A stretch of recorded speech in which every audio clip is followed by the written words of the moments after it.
নমস্কার, আমি শুভদীপ বল। ভূতত্ত্বের আবার আরেকটি লাইভ অন ভূতত্ত্বের এপিসোডে আপনাদের সকলকে স্বাগত। শুভ সন্ধ্যা। আজকে লাইভ অন ভূতত্ত্বের যে এপিসোডটি সেটা একটু অন্যরকম, কারণ আমরা এতদিন যে ধরনের লাইভ অন ভূতত্ত্ব এপিসোড করে এসেছি, আহ, তার থেকে এটা একটু কেন আলাদা সেটা আজকে যত এগোবে আমাদের লাইভ সেশন তত বোঝা যাবে যে এর বিস্তৃতিটা কোথায়, কেন আমি আলাদা বলছি এটাকে। যারা ইতিমধ্যেই আমাদের লাইভ স্ট্রিমিং এর যে টাইটেলটি আছে সেটা যদি দেখে থাকেন, আহ, খুব লিরিক্যাল একটা টাইটেল। আমার বলতে গিয়ে মাঝে মাঝে এটা উল্টে পাল্টে যায় আর কি, যন্ত্র মন্ত্র তন্ত্র কিংবা মন্ত্র যন্ত্র তন্ত্র। যাই হোক, বিষয়টা আগে পিছু করে নিলে খুব একটা সমস্যা হয় না, কিন্তু বিষয়টা একই থেকে লাইভ হয়ে গেছে। বেশ। হ্যাঁ, কোনো কারণে হয়তো যান্ত্রিক ভৌতিকতার দরুন হয়তো এটা হয়ে থাকবে। মানে আমাদের না, এটা বিষয়টাই এমন কিন্তু আজকে যে হ্যাঁ, এটা আহ, লোকজন স্ক্রিপ্টেড চট ভাবতে করে পারে যে পুরো ভৌতিকতা থেকে বিষয়টা। আমাদের নিস্তার দেবে না। হ্যাঁ। হ্যাঁ। যাই হোক, অনেক মানে মানুষ অনেক দেখছিলেন। আমি একটা টাইম দেখলাম 60 জন দেখতে, তারপরে এমন ভৌতিকতা শুরু হলো, আস্তে আস্তে মানুষজন কমতে শুরু করলেন। এবার ও, আজকের মানুষ বিষয়টা কেন? যেহেতু আজকের বিষয়টা যেহেতু একটা ইনফর্মাল আড্ডা টাইপের বিষয়, যতটা ফর্মাল তার থেকে বেশি, তাই এরকম ধরনের অশরীরী অবয়বের আবির্ভাব হতে থাকবে মনে হয় সম্ভবত। তারা মাঝে মধ্যে এরকম যান্ত্রিক আবহের মধ্যে ভৌতিকতার উপদ্রব করতেই থাকবেন আমার যতদূর মনে হয়। যাই হোক, একটু আসল বিষয়ের দিকে আমরা এবার এগোবো। আজকের এই লাইভ অন ভূতত্ত্বের যে এপিসোডটি আছে তাতে আমরা একটু অন্যভাবে ভৌতিকতাকে দেখব। আমরা বিভিন্ন সময় বিভিন্ন বইয়ের মধ্যে, জঙ্গলের মধ্যে, অলৌকিক আবহে, পুরনো বাড়ি, গির্জা, অ্যাবি, একটু বিভিন্ন সময় আমরা যে এখন অব্দি চারটি ভৌতিক আলোচনা করেছি আর কি, ভূত লাইভ অন ভূতত্ত্বে, তার থেকে এটা একটু আলাদা। এটা সোকল্ড ওই যে প্রাচীন, আহ, একটুখানি একটু আদিম, আহ, একটু প্রকৃতি ঘেঁষা জিনিস থেকে এড়িয়ে একটু শহুরে যান্ত্রিকতার মধ্যে ভৌতিকতাকে কোথাও খোঁজার চেষ্টা করব আমরা। আমাদের যে আজকে বিষয় আছে, এবং আমাদের মধ্যে ইতিমধ্যেই দুজন বিশিষ্ট মানুষ উপস্থিত আছেন, যারা স্ব স্ব ক্ষেত্রে এদিকে তাদের নিজেদের অম্লান স্বাক্ষর রেখেছেন। আমি একটু পরিচয় করে দেবো। ঋক সুন্দর বন্দ্যোপাধ্যায়।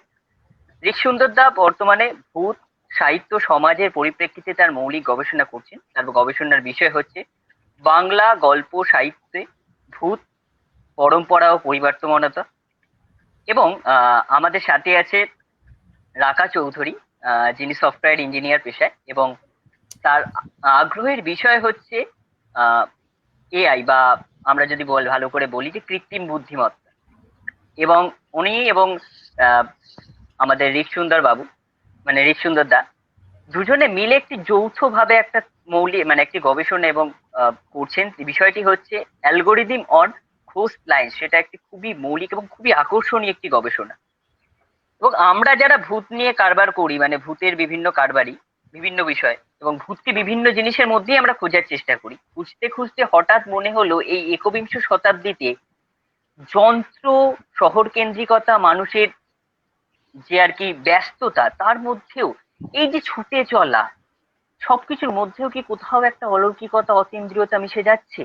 আমি প্রথমেই ঋক সুন্দরদার কাছে আসবো, তার আগে একটা ছোট্ট ঘটনা আমি আপনাকে শেয়ার করি আপনাদের সবার সাথে। সেটা হচ্ছে যন্ত্রের মধ্যে ভূত, এই জিনিসটার সাথে আমি তখন সত্যি কথা বলছি, আমার যদি একটু পিছিয়ে যায় অনেকটা ছোটবেলার দিকে, আমার ছেলেবেলার একটা ঘটনা বলি। আমার ছোট পিসেমশাই একটা আমাকে গল্প শুনিয়েছিলেন। এই গল্পটা আমি ভেবেছিলাম শুরু করব, যখন এই গল্পটা দিয়েই শুরু করব। সেটা হচ্ছে আহ জন বিয়ার্ডের, মানে যিনি টেলিভিশন আবিষ্কার করেন, একজন ব্রিটিশ বিজ্ঞানী, তার টেলিভিশন আবিষ্কারের গল্প। উনি যখন প্রথম টেলিভিশন আবিষ্কার করেন, উনি একটা পরীক্ষা করছিলেন যে আমরা যদি টেলিভিশন কথাটাকে যদি ভাবি, টেলি আর ভিশন। টেলি মানে আমরা জানি দূর বা মানে দূরত্ব, আর ভিশন মানে দৃষ্টি, আমরা বা দৃশ্য যদি বলা যায়। তা দূরের দৃশ্যকে কাছে আনার যে প্রণালী, তাকেই যদি আমরা দেখি, সেটাই হচ্ছে টেলিভিশন। এবং উনি এই দুটো শব্দকে জুড়ে যখন প্রথম কাজ করা শুরু করেন, তখন উনি একটা মৌলিক জিনিস করেছিলেন। সেটা হচ্ছে একটা ঘরে একটা বিশাল যন্ত্র করেছিলেন, একটা বৃহৎ আকার যন্ত্র। এবং আরেকটি ঘরে উনি বসে সেই যন্ত্রে যে সামনে একটি প্রতিরূপ যে জিনিস রাখছে, তার প্রতিরূপকে সেই অন্য একটি ঘরে বসে দেখার চেষ্টা করছিলেন। এবং তিনি যখন পরীক্ষা নিরীক্ষা চালাচ্ছিলেন, কিছু ভীত সন্ত্রস্ত একটা ছেলেকে ধরে আনেন, বাচ্চা ছেলে মতো, মানে তাকে যন্ত্রের সামনে বসিয়ে দেয়, বলে তুই চুপচাপ এখানে বসে থাকবি, আমি ওই ঘরে যাব, গিয়ে দেখবো তোকে দেখা যাচ্ছে কিনা। যদি দেখা যায় তাহলে ভাববো আমার যে গবেষণা সেটা সার্থক। এবং সব থেকে ইন্টারেস্টিং বিষয় কি, উনি যখন ওই ঘরে গিয়ে দেখেন, দেখে স্ক্রিন সাদা, ছেলেটা নেই, তাহলে কি তার গবেষণা ফেল করে গেল? উনি ও ঘরে গিয়ে দেখেন কোথায় ছেলেটাই তো স্ক্রিনের সামনে নেই, গিয়ে দেখেন ছেলেটা এক কোণে দাঁড়িয়ে থরথর করে কাঁপছে। অত তার ভয়ের বিষয় কি, না একটা এত বড় যান্ত্রিক একটা স্ক্রিনের সামনে ও নিজেকে খুব ক্ষুদ্র মনে করছে, খুব ভয় পাচ্ছে। এই যে একটা বাচ্চা ছেলের সাইকোলজি, আমার ওই ঘটনাতে ইন্টারেস্ট নয়, একটা বাচ্চা ছেলে কিভাবে দেখছে একটা বড় দৃষ্টিকে। এবং আস্তে আস্তে যখন মানুষের কাছে ইজি অ্যাক্সেসিবিলিটি গড়ে উঠলো বিভিন্ন যন্ত্রে, আর কি মোবাইল বলুন, ফ্যাক্স বলুন, মেসেঞ্জার বলুন, কত সহজে আমরা দূরত্বকে কমিয়ে আনতে পেরেছি, কত সহজে আমরা মানুষের সাথে যোগাযোগ করে তুলতে পেরেছি। সেটা যেমন একদিকে বৈজ্ঞানিক অগ্রসরতাকে দেখায়, কোথাও গিয়ে মানুষের মনের মধ্যে একটা প্রশ্ন চিহ্নকে জাগিয়ে তোলে যে সত্যি কিছু অতীন্দ্রিয় শক্তি বা অতীন্দ্রিয় আবহের মধ্যে আমরা ধীরে ধীরে প্রবেশ করে যাচ্ছি না তো, এমন একটা দুনিয়ার মধ্যে, টেকনোলজির দুনিয়ার মধ্যে আমরা ঢুকে পড়ছি না তো, যার মধ্যে এমন কিছু আসতে চলেছে যেটা আমাদের ধরাছোঁয়ার বাইরে, আমাদের ভাবনার বাইরে। এই বিষয় নিয়ে আমি রিকদার কাছে যাব। আমরা তো জানি যে অলৌকিকতার একটা সুবিস্তৃত ইতিহাস আছে, এবং সমাজ ও অলৌকিকতা নিয়ে তোমার বিভিন্ন মৌলিক গবেষণা আছে। সেই জায়গা থেকে এই যন্ত্রের মধ্যে অতিনিদ্রিয়তা, অলৌকিকতাকে তুমি কিভাবে দেখো, যদি একটু বলো। হ্যাঁ, নমস্কার। শুভ সন্ধ্যা প্রত্যেককে। দর্শক বন্ধুদেরকেও প্রথমে খানিক আমাদের তরফ থেকে বিড়ম্বনার জন্য একটুখানি মার্জনা প্রার্থনা করে নিচ্ছি। সেটা প্রযুক্তিতে ভূত এবং ভূতের প্রযুক্তি এগুলো যেখানে থাকে সেখানে এগুলো হয়, খুব স্বাভাবিক, না হলেই খুব অবাক লাগতো। এখানে প্রথমে শুভদীপ আপনাদের একটা প্রাথমিক এই আজকের আলোচনার একটা উৎসমুখ দিয়েছে যে আমরা কি বিষয় নিয়ে আলোচনা করছি, কিভাবে করছি। এখানে ও একবিংশ শতাব্দী কথাটাকে উল্লেখ করেছে, এবং তার পাশাপাশি প্রযুক্তির এই যে বাড়বাড়ন্ত, যেটা আমরা যেভাবে বলি যে এরা অফ টেকনোলজি, যে কথাটাকে আমরা বলি, সেই রকম একটা জায়গায় দাঁড়িয়ে আজকে তার মধ্যে থেকে কিভাবে অন্টোলজিকে খুঁজে বার করা হবে একরকম, বা তার মধ্যে থেকে কিরকম ভাবে আসলে একটা আনক্যানিকে খুঁজে বার করা হবে, সেই জায়গা নিয়ে আলোচনা আমাদের আজকের প্রতিপাদ্য মূলত। আমি একটু পিছিয়েই শুরু করব, তার কারণ এই প্রযুক্তির যে বাড়বাড়ন্ত বা প্রযুক্তির যে যুগ, এগুলো যতই বলা হোক, এটার তো একটা সুবিস্তৃত ইতিহাস বহুদিন ধরে চলে এসেছে। আমার একটা বইয়ের কথা মনে পড়ছে, প্রথমে দুটো কথা দিয়ে শুরু করি বেসিক্যালি, যেগুলো জেফ্রি স্কটের হন্টেড মিডিয়া বলে একটি বইয়ের কথা, যে বইটার কথায় উনি যুগ বিভাজন করে সপ্তদশ, অষ্টাদশ, তারপর ঊনবিংশ, তারপর বিংশ এবং একবিংশ, এই শতাব্দীগুলোয় এক একটা যন্ত্র কিভাবে আমাদের জীবনকে ওতপ্রোতভাবে জড়িয়ে ফেলছে। সেটা টেলিগ্রাম হতে পারে, বেতার হতে পারে, কখনো টেলিফোন হতে পারে, তারপর ওয়েব হতে পারে। এই যে ধারায়, এটার মধ্যে দিয়ে মানুষের আসলে নিজের বিবর্তনের একটা ইতিহাস কিভাবে জুড়ে যাচ্ছে, এবং এর পরে বিভিন্ন অপার্থিব স্তরে নিজেকে আপলোড করে দেবার যে আক্ষরিক অর্থে ইচ্ছে, তার মধ্যে দিয়ে অলৌকিকতাবাদ কিভাবে বেঁচে থাকছে, সেই কথা নিয়ে তিনি তার গবেষণা করছেন। এখন আমরা যে কেউ যদি একটু সার্চ করতে চাই, তাহলেই দেখবো যে ঘোস্ট ইন দ্য মেশিন এই বলে একটা ফ্রেজ রয়েছে। ঘোস্ট ইন দ্য মেশিন একটা ফ্রেজ রয়েছে, এই কথাটা গিলবার্ট রাইল বলে একজন ব্রিটিশ দার্শনিক, তিনি প্রথম এই কথাটা বলেছিলেন। এটা হচ্ছে ওই কার্টেনিয়ান ডুয়ালিজমের একটা জায়গা, যেখানে বডি এবং মাইন্ড এই দুটোকে একসাথে কানেক্ট করে ঘোস্ট ইন দ্য মেশিন বলতে মানুষের যে আমাদের নিজস্ব মনের প্রভাব শরীরে কিভাবে পড়ে, সেই ধরনের একটা প্রাথমিক প্রস্তাব তিনি দিয়েছিলেন। সেখান থেকে ঘোস্ট ইন দ্য মেশিন কিন্তু পরবর্তীকালে ছবি হয়েছে, বিভিন্ন জায়গায় ব্যবহার হয়েছে, একাধিক দার্শনিক বা একাধিক গবেষক তাদের মতন করে ব্যাখ্যা রেখেছেন। আমি আরো একটু পিছিয়ে যাব, এই কারণে, কারণ জার্মান একজন লেখক, তিনি ইটিএ হফম্যান, তার লেখা দ্য স্যান্ডম্যান বলে একটি খুব বিখ্যাত উপন্যাস আমরা দেখতে পাই। স্যান্ডম্যান গল্পই বলা ভালো সেটাকে, যেভাবে লেখা। তো সেই স্যান্ডম্যানের মধ্যে প্রথম তিনি অটোমেটন, আমি আবার বলছি অটোমেশন নয় কিন্তু অটোমেটন বলে একটি শব্দের ব্যবহার করেন। সেই শব্দ যখন ব্যবহার করছেন তখন প্রথম যেটা দেখা যায়, সেই মানুষের নারেশন বা প্রোটাগনিস্ট হয়ে মানুষ যেখানে যে আচরণ করছে, গল্পের কেন্দ্রীয় চরিত্র হওয়ার, সেখানে এই যান্ত্রিকতা, বা যেখানে শুধুমাত্র একটি রক্ত মাংসের মানুষ নয়, একটা স্বয়ংক্রিয় যান্ত্রিক মেশিনই বলা যায়, সে তার মতন করে গল্পের একটা চরিত্র হয়ে উঠছেন। সেইটাকে আর্নেস্ট হেইন্স প্রথম দেখান। এই আর্নেস্ট হেইন্স এর কথা আমি কেন বললাম সেটা বুঝতে গেলে আমাদের অন্য আরেকজন বিখ্যাত দার্শনিক, বা যিনি আর কি আমাদের সমাজ ভাবনার রূপকার বলা যায় এক অর্থে এক সময়ের, সেই সিগমুন্ড ফ্রয়েডের কথা বলতে হয়। কারণ ফ্রয়েড এই বিষয়টাকে খুব নিবিড়ভাবে পর্যবেক্ষণ করে। আমরা সবাই জানি তার আহ, খুব বিখ্যাত যে প্রবন্ধ, সেই প্রবন্ধ হচ্ছে দ্য আনক্যানি। সেই আনক্যানির মধ্যে উন হাইলনেস বলে একটি কথা, একটি জায়গা তিনি আলাদা করে বলেছিলেন।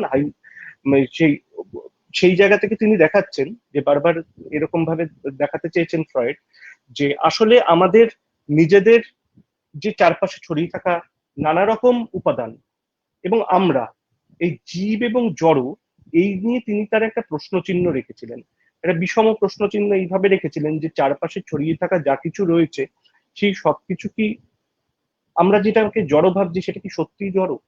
আর আমরা যারা জীবন্ত ভাবছি তারা সবাই কি জীবন্ত? এই এই যে একটা ডিলেমা, এই যে একটা দ্বন্দ্বের তিনি জায়গা তৈরি করেছিলেন, সেই দ্বন্দ্বের জায়গা শুরু করার সঙ্গে সঙ্গে কিন্তু আমরা দেখতে পাই আসলে প্রাথমিকভাবে যান্ত্রিকতা এবং মানুষের মধ্যেকারের যোগসূত্রটাও সেখান থেকে স্থাপিত হলো। তার কারণ প্রযুক্তির আগে তো যুক্তি, যুক্তি আসে তারপর প্রযুক্তি আসে। আর এইদিকে অলৌকিকতা, ঘোস্ট, তারপর আনক্যানি, এগুলোর মধ্যে একটা ইরেশনাল জিনিসের কিন্তু বরাবরের চর্চা থেকে গেছে।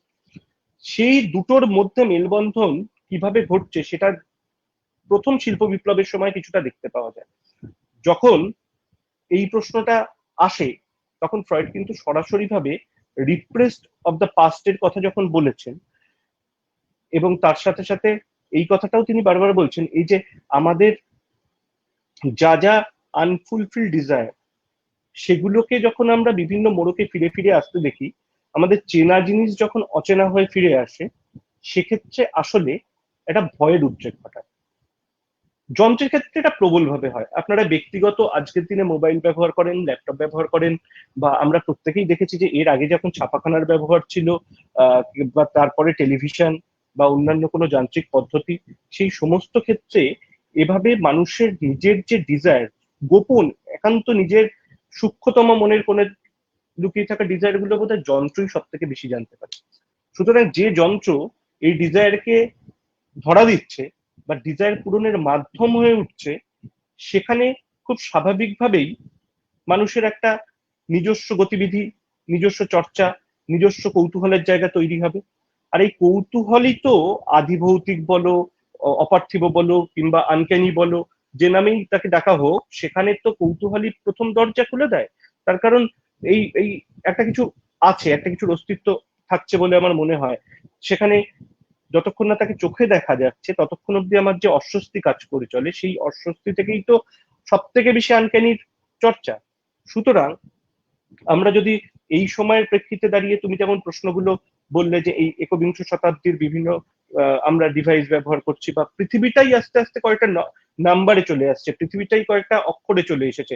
এক একটা মানুষ তার জীবনের যাবতীয় সমস্ত ডেটা, সমস্ত তার কাজকর্ম, তার আহ নিত্যদিনের প্রাত্যহিক সবকিছু কোডে চলে। মানে অমুক কোড দাও, টাকা ওখানে চলে যাবে, অমুক কোড দাও, তোমার খাবার ঘরে পৌঁছে যাবে।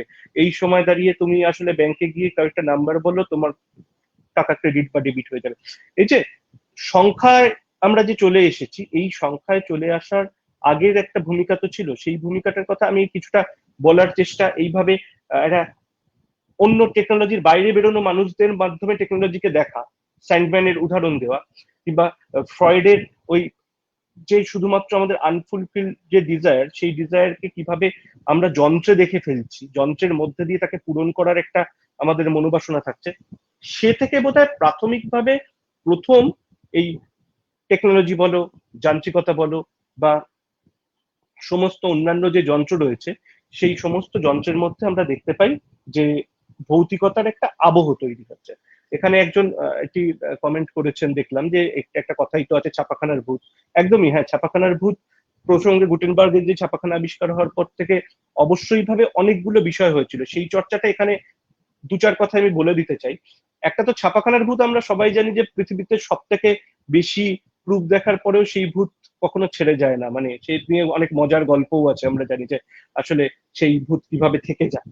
আর ছাপাখানার ভূতের একটা বড় চর্চা হয়, সেটা হচ্ছে যে এটা ছাপাখানা আবিষ্কার হওয়ার একটু পরেই, সেটা আমাদের ভারতবর্ষেও শুরু হয়েছিল এবং বিদেশে তার আগে শিল্প বিপ্লবের সময় থেকেই শুরু হয়েছিল বলা ভালো। কারণ যান্ত্রিকতার সাথে এটার যে যোগসূত্র এখান থেকে পাওয়া যেতে পারে, এটা কিছুটা মানে কি বলবো, সরাসরি যান্ত্রিকতার থেকেও একটু তাত্ত্বিকতার দিক থেকে আমি বলার চেষ্টা করছি। সেটা হচ্ছে যখন শিল্প বিপ্লবের মতন একটা প্রচন্ড মানে সব সব রকম ভাবে সমাজ অর্থনীতিকে বদলে দেওয়া একটা কাইন্ড অফ নবজাগরণী যখন আসছে, ইউরোপে যখন এক ধরনের অর্থনীতির উপাদানগুলোর মূল ভিত্তি বদলে যাওয়ার জায়গা তৈরি হচ্ছে, সেই সময় শিক্ষিত মহলের মধ্যে অদ্ভুতভাবে একটা চর্চা দেখা দিয়েছিল, সেটা হচ্ছে স্পিরিটিজমের চর্চা। স্পিরিটিজমের চর্চা তখন তো আর ওই কালা জাদু, কালো বেড়াল, তারপরে এরকম পুতুল বানমারা এগুলো দিয়ে করলে হবে না। তখন কি হলো, তখন যেটা তৈরি হলো সেটা হচ্ছে একটু টেকনোলজি, কিছুটা বিজ্ঞান, কিছুটা যুক্তির সাজুজ্যে সাজিয়ে নেওয়া নিজের মতামত, এগুলো দিয়ে বিভিন্ন ক্ষেত্রে বিভিন্ন মানুষকে তাদের অলৌকিকতার জয়গাথা, অলৌকিকতা যে এক্সিস্ট করে এই ধরনের প্রচার শুরু হলো। আমরা দেখতে পাই যে ইউরোপে এই সময় স্পিরিটিজমের চর্চার সময় প্ল্যান চেক করার যন্ত্র, যেটা পরবর্তীকালে আমরা বাংলাতেও দেখতে পেয়েছি, থিওজফির চর্চা হওয়ার সময় ঠাকুরবাড়ির বিভিন্ন লেখাপত্রতেও তার গল্পের উদাহরণ পেয়েছি আমরা। কিন্তু তখন যেটা হয়েছিল, এই যন্ত্রগুলোকে সামনে রেখে আসলে অলৌকিকতাকে প্রতিষ্ঠা করার একটা চেষ্টা চলছিল। এখনো দেখবে এই যে পাড়ায় পাড়ায় হঠাৎ করে গজিয়ে উঠেছে, বিভিন্ন লোক ভূত ধরতে বেরোয়, বিভিন্ন লোক হঠাৎ করে বলে স্পিরিটিজমের চর্চা করি আমরা, আসলে একটা হন্টিং বাড়িতে, হন্টেড বাড়িতে গিয়ে আমরা এখানে ভূতের অস্তিত্ব প্রমাণ করে দেবো বলে যারা বলতে চায়, তারা এই জিনিসটা ভুলে যায় যে তারা যেগুলো নিয়ে যায় সেগুলো হচ্ছে বিজ্ঞানের নবতম সংযোজন। বিজ্ঞান এমন জায়গায় নিজেকে নিয়ে যেতে পেরেছে, তাকে অস্বীকার করে এই ভূত প্রেতের চর্চা করাও সম্ভব হচ্ছে না। এটা তো টেকনোলজির মানে একটা নিশ্চয়ই কি বলবো, মানে নিজস্ব একটা জয়, মানুষের জয় বলতে গেলে। মানুষ সেই জায়গায় নিয়ে যেতে পেরেছে, বিশ্বাসযোগ্যতাকে এমন জায়গায় নিয়ে যেতে পেরেছে। সুতরাং এই যে প্রবহমান ধারা আমাদের একদম শুরু থেকে পরবর্তীকালে ঘোস্ট ইন দ্য মেশিন থেকে শুরু করে আমাদের যে ডিজায়ার পূরণ হয় না, আমাদের যে মনের কোনায় লুকিয়ে থাকা বিভিন্ন রকমের ইচ্ছেগুলো, তার সাথে সাথে যন্ত্র যখন নিত্যদিনের জীবনযাপনের প্রণালী হয়ে উঠছে, তার সঙ্গে সঙ্গে যন্ত্র যখন যাপনের অঙ্গ হয়ে উঠছে, সে তো আর ছেড়ে যাওয়া কেউ নয়, কারণ সে সব থেকে বেশি সময় আমার সঙ্গে থাকছে, সে সব থেকে বেশি আমার গোপনীয়তাকে দেখছে, সে সব থেকে বেশি আমার নিজস্ব ডিজায়ার গুলোকে দেখছে। সেখান থেকেই হঠাৎ করে চমকে দিয়ে কখনো আমার পুরনো সার্চ হিস্ট্রি ফিরে আসতে পারে, আমার খুলে ফেলা খুব একটা নতুন কোনো একটা অ্যাপে, সেটা চমকে দিতে পারে। এই যে ফিরে আসা, এটাই তো আসলে কোথাও গিয়ে সেই ফ্রয়েডের পাস্টের ফিরে আসার কথা তিনি যেভাবে বলতে চান সেই রকম ভাবে। সুতরাং এই যান্ত্রিকতার যুগে, এই টেকনোলজির যুগে দাঁড়িয়েও আদিভৌতিকতা বা এই আমাদের যে ভয়, আমাদের যে নিজস্ব মনের ভিতরে থেকে যাওয়া যে হন্টেড পাস্ট, যেটা সব থেকে বারবার আমাদেরকে তাড়িত করে, সবার ছোটবেলার কোনো একটা ইনসিডেন্ট নিয়ে অনেক দিন অব্দি তাদের যে থেকে যাওয়া মনের ভিতরকার যে আহ, অস্বস্তি, সেগুলো কিন্তু এই যন্ত্র ফিরিয়ে ফিরিয়ে আনতে পারে। সেই কারণে দাঁড়িয়ে আজকের দিনে প্রযুক্তির চোখে ভূত, বা প্রযুক্তি নিজেই কখনো কখনো ভূত হয়ে যায়, এটা একটা যথাযথ আলোচনার বিষয়, এবং আমার মনে হয় সেটা থেকে আমাদের কারোর রেহাই নেই।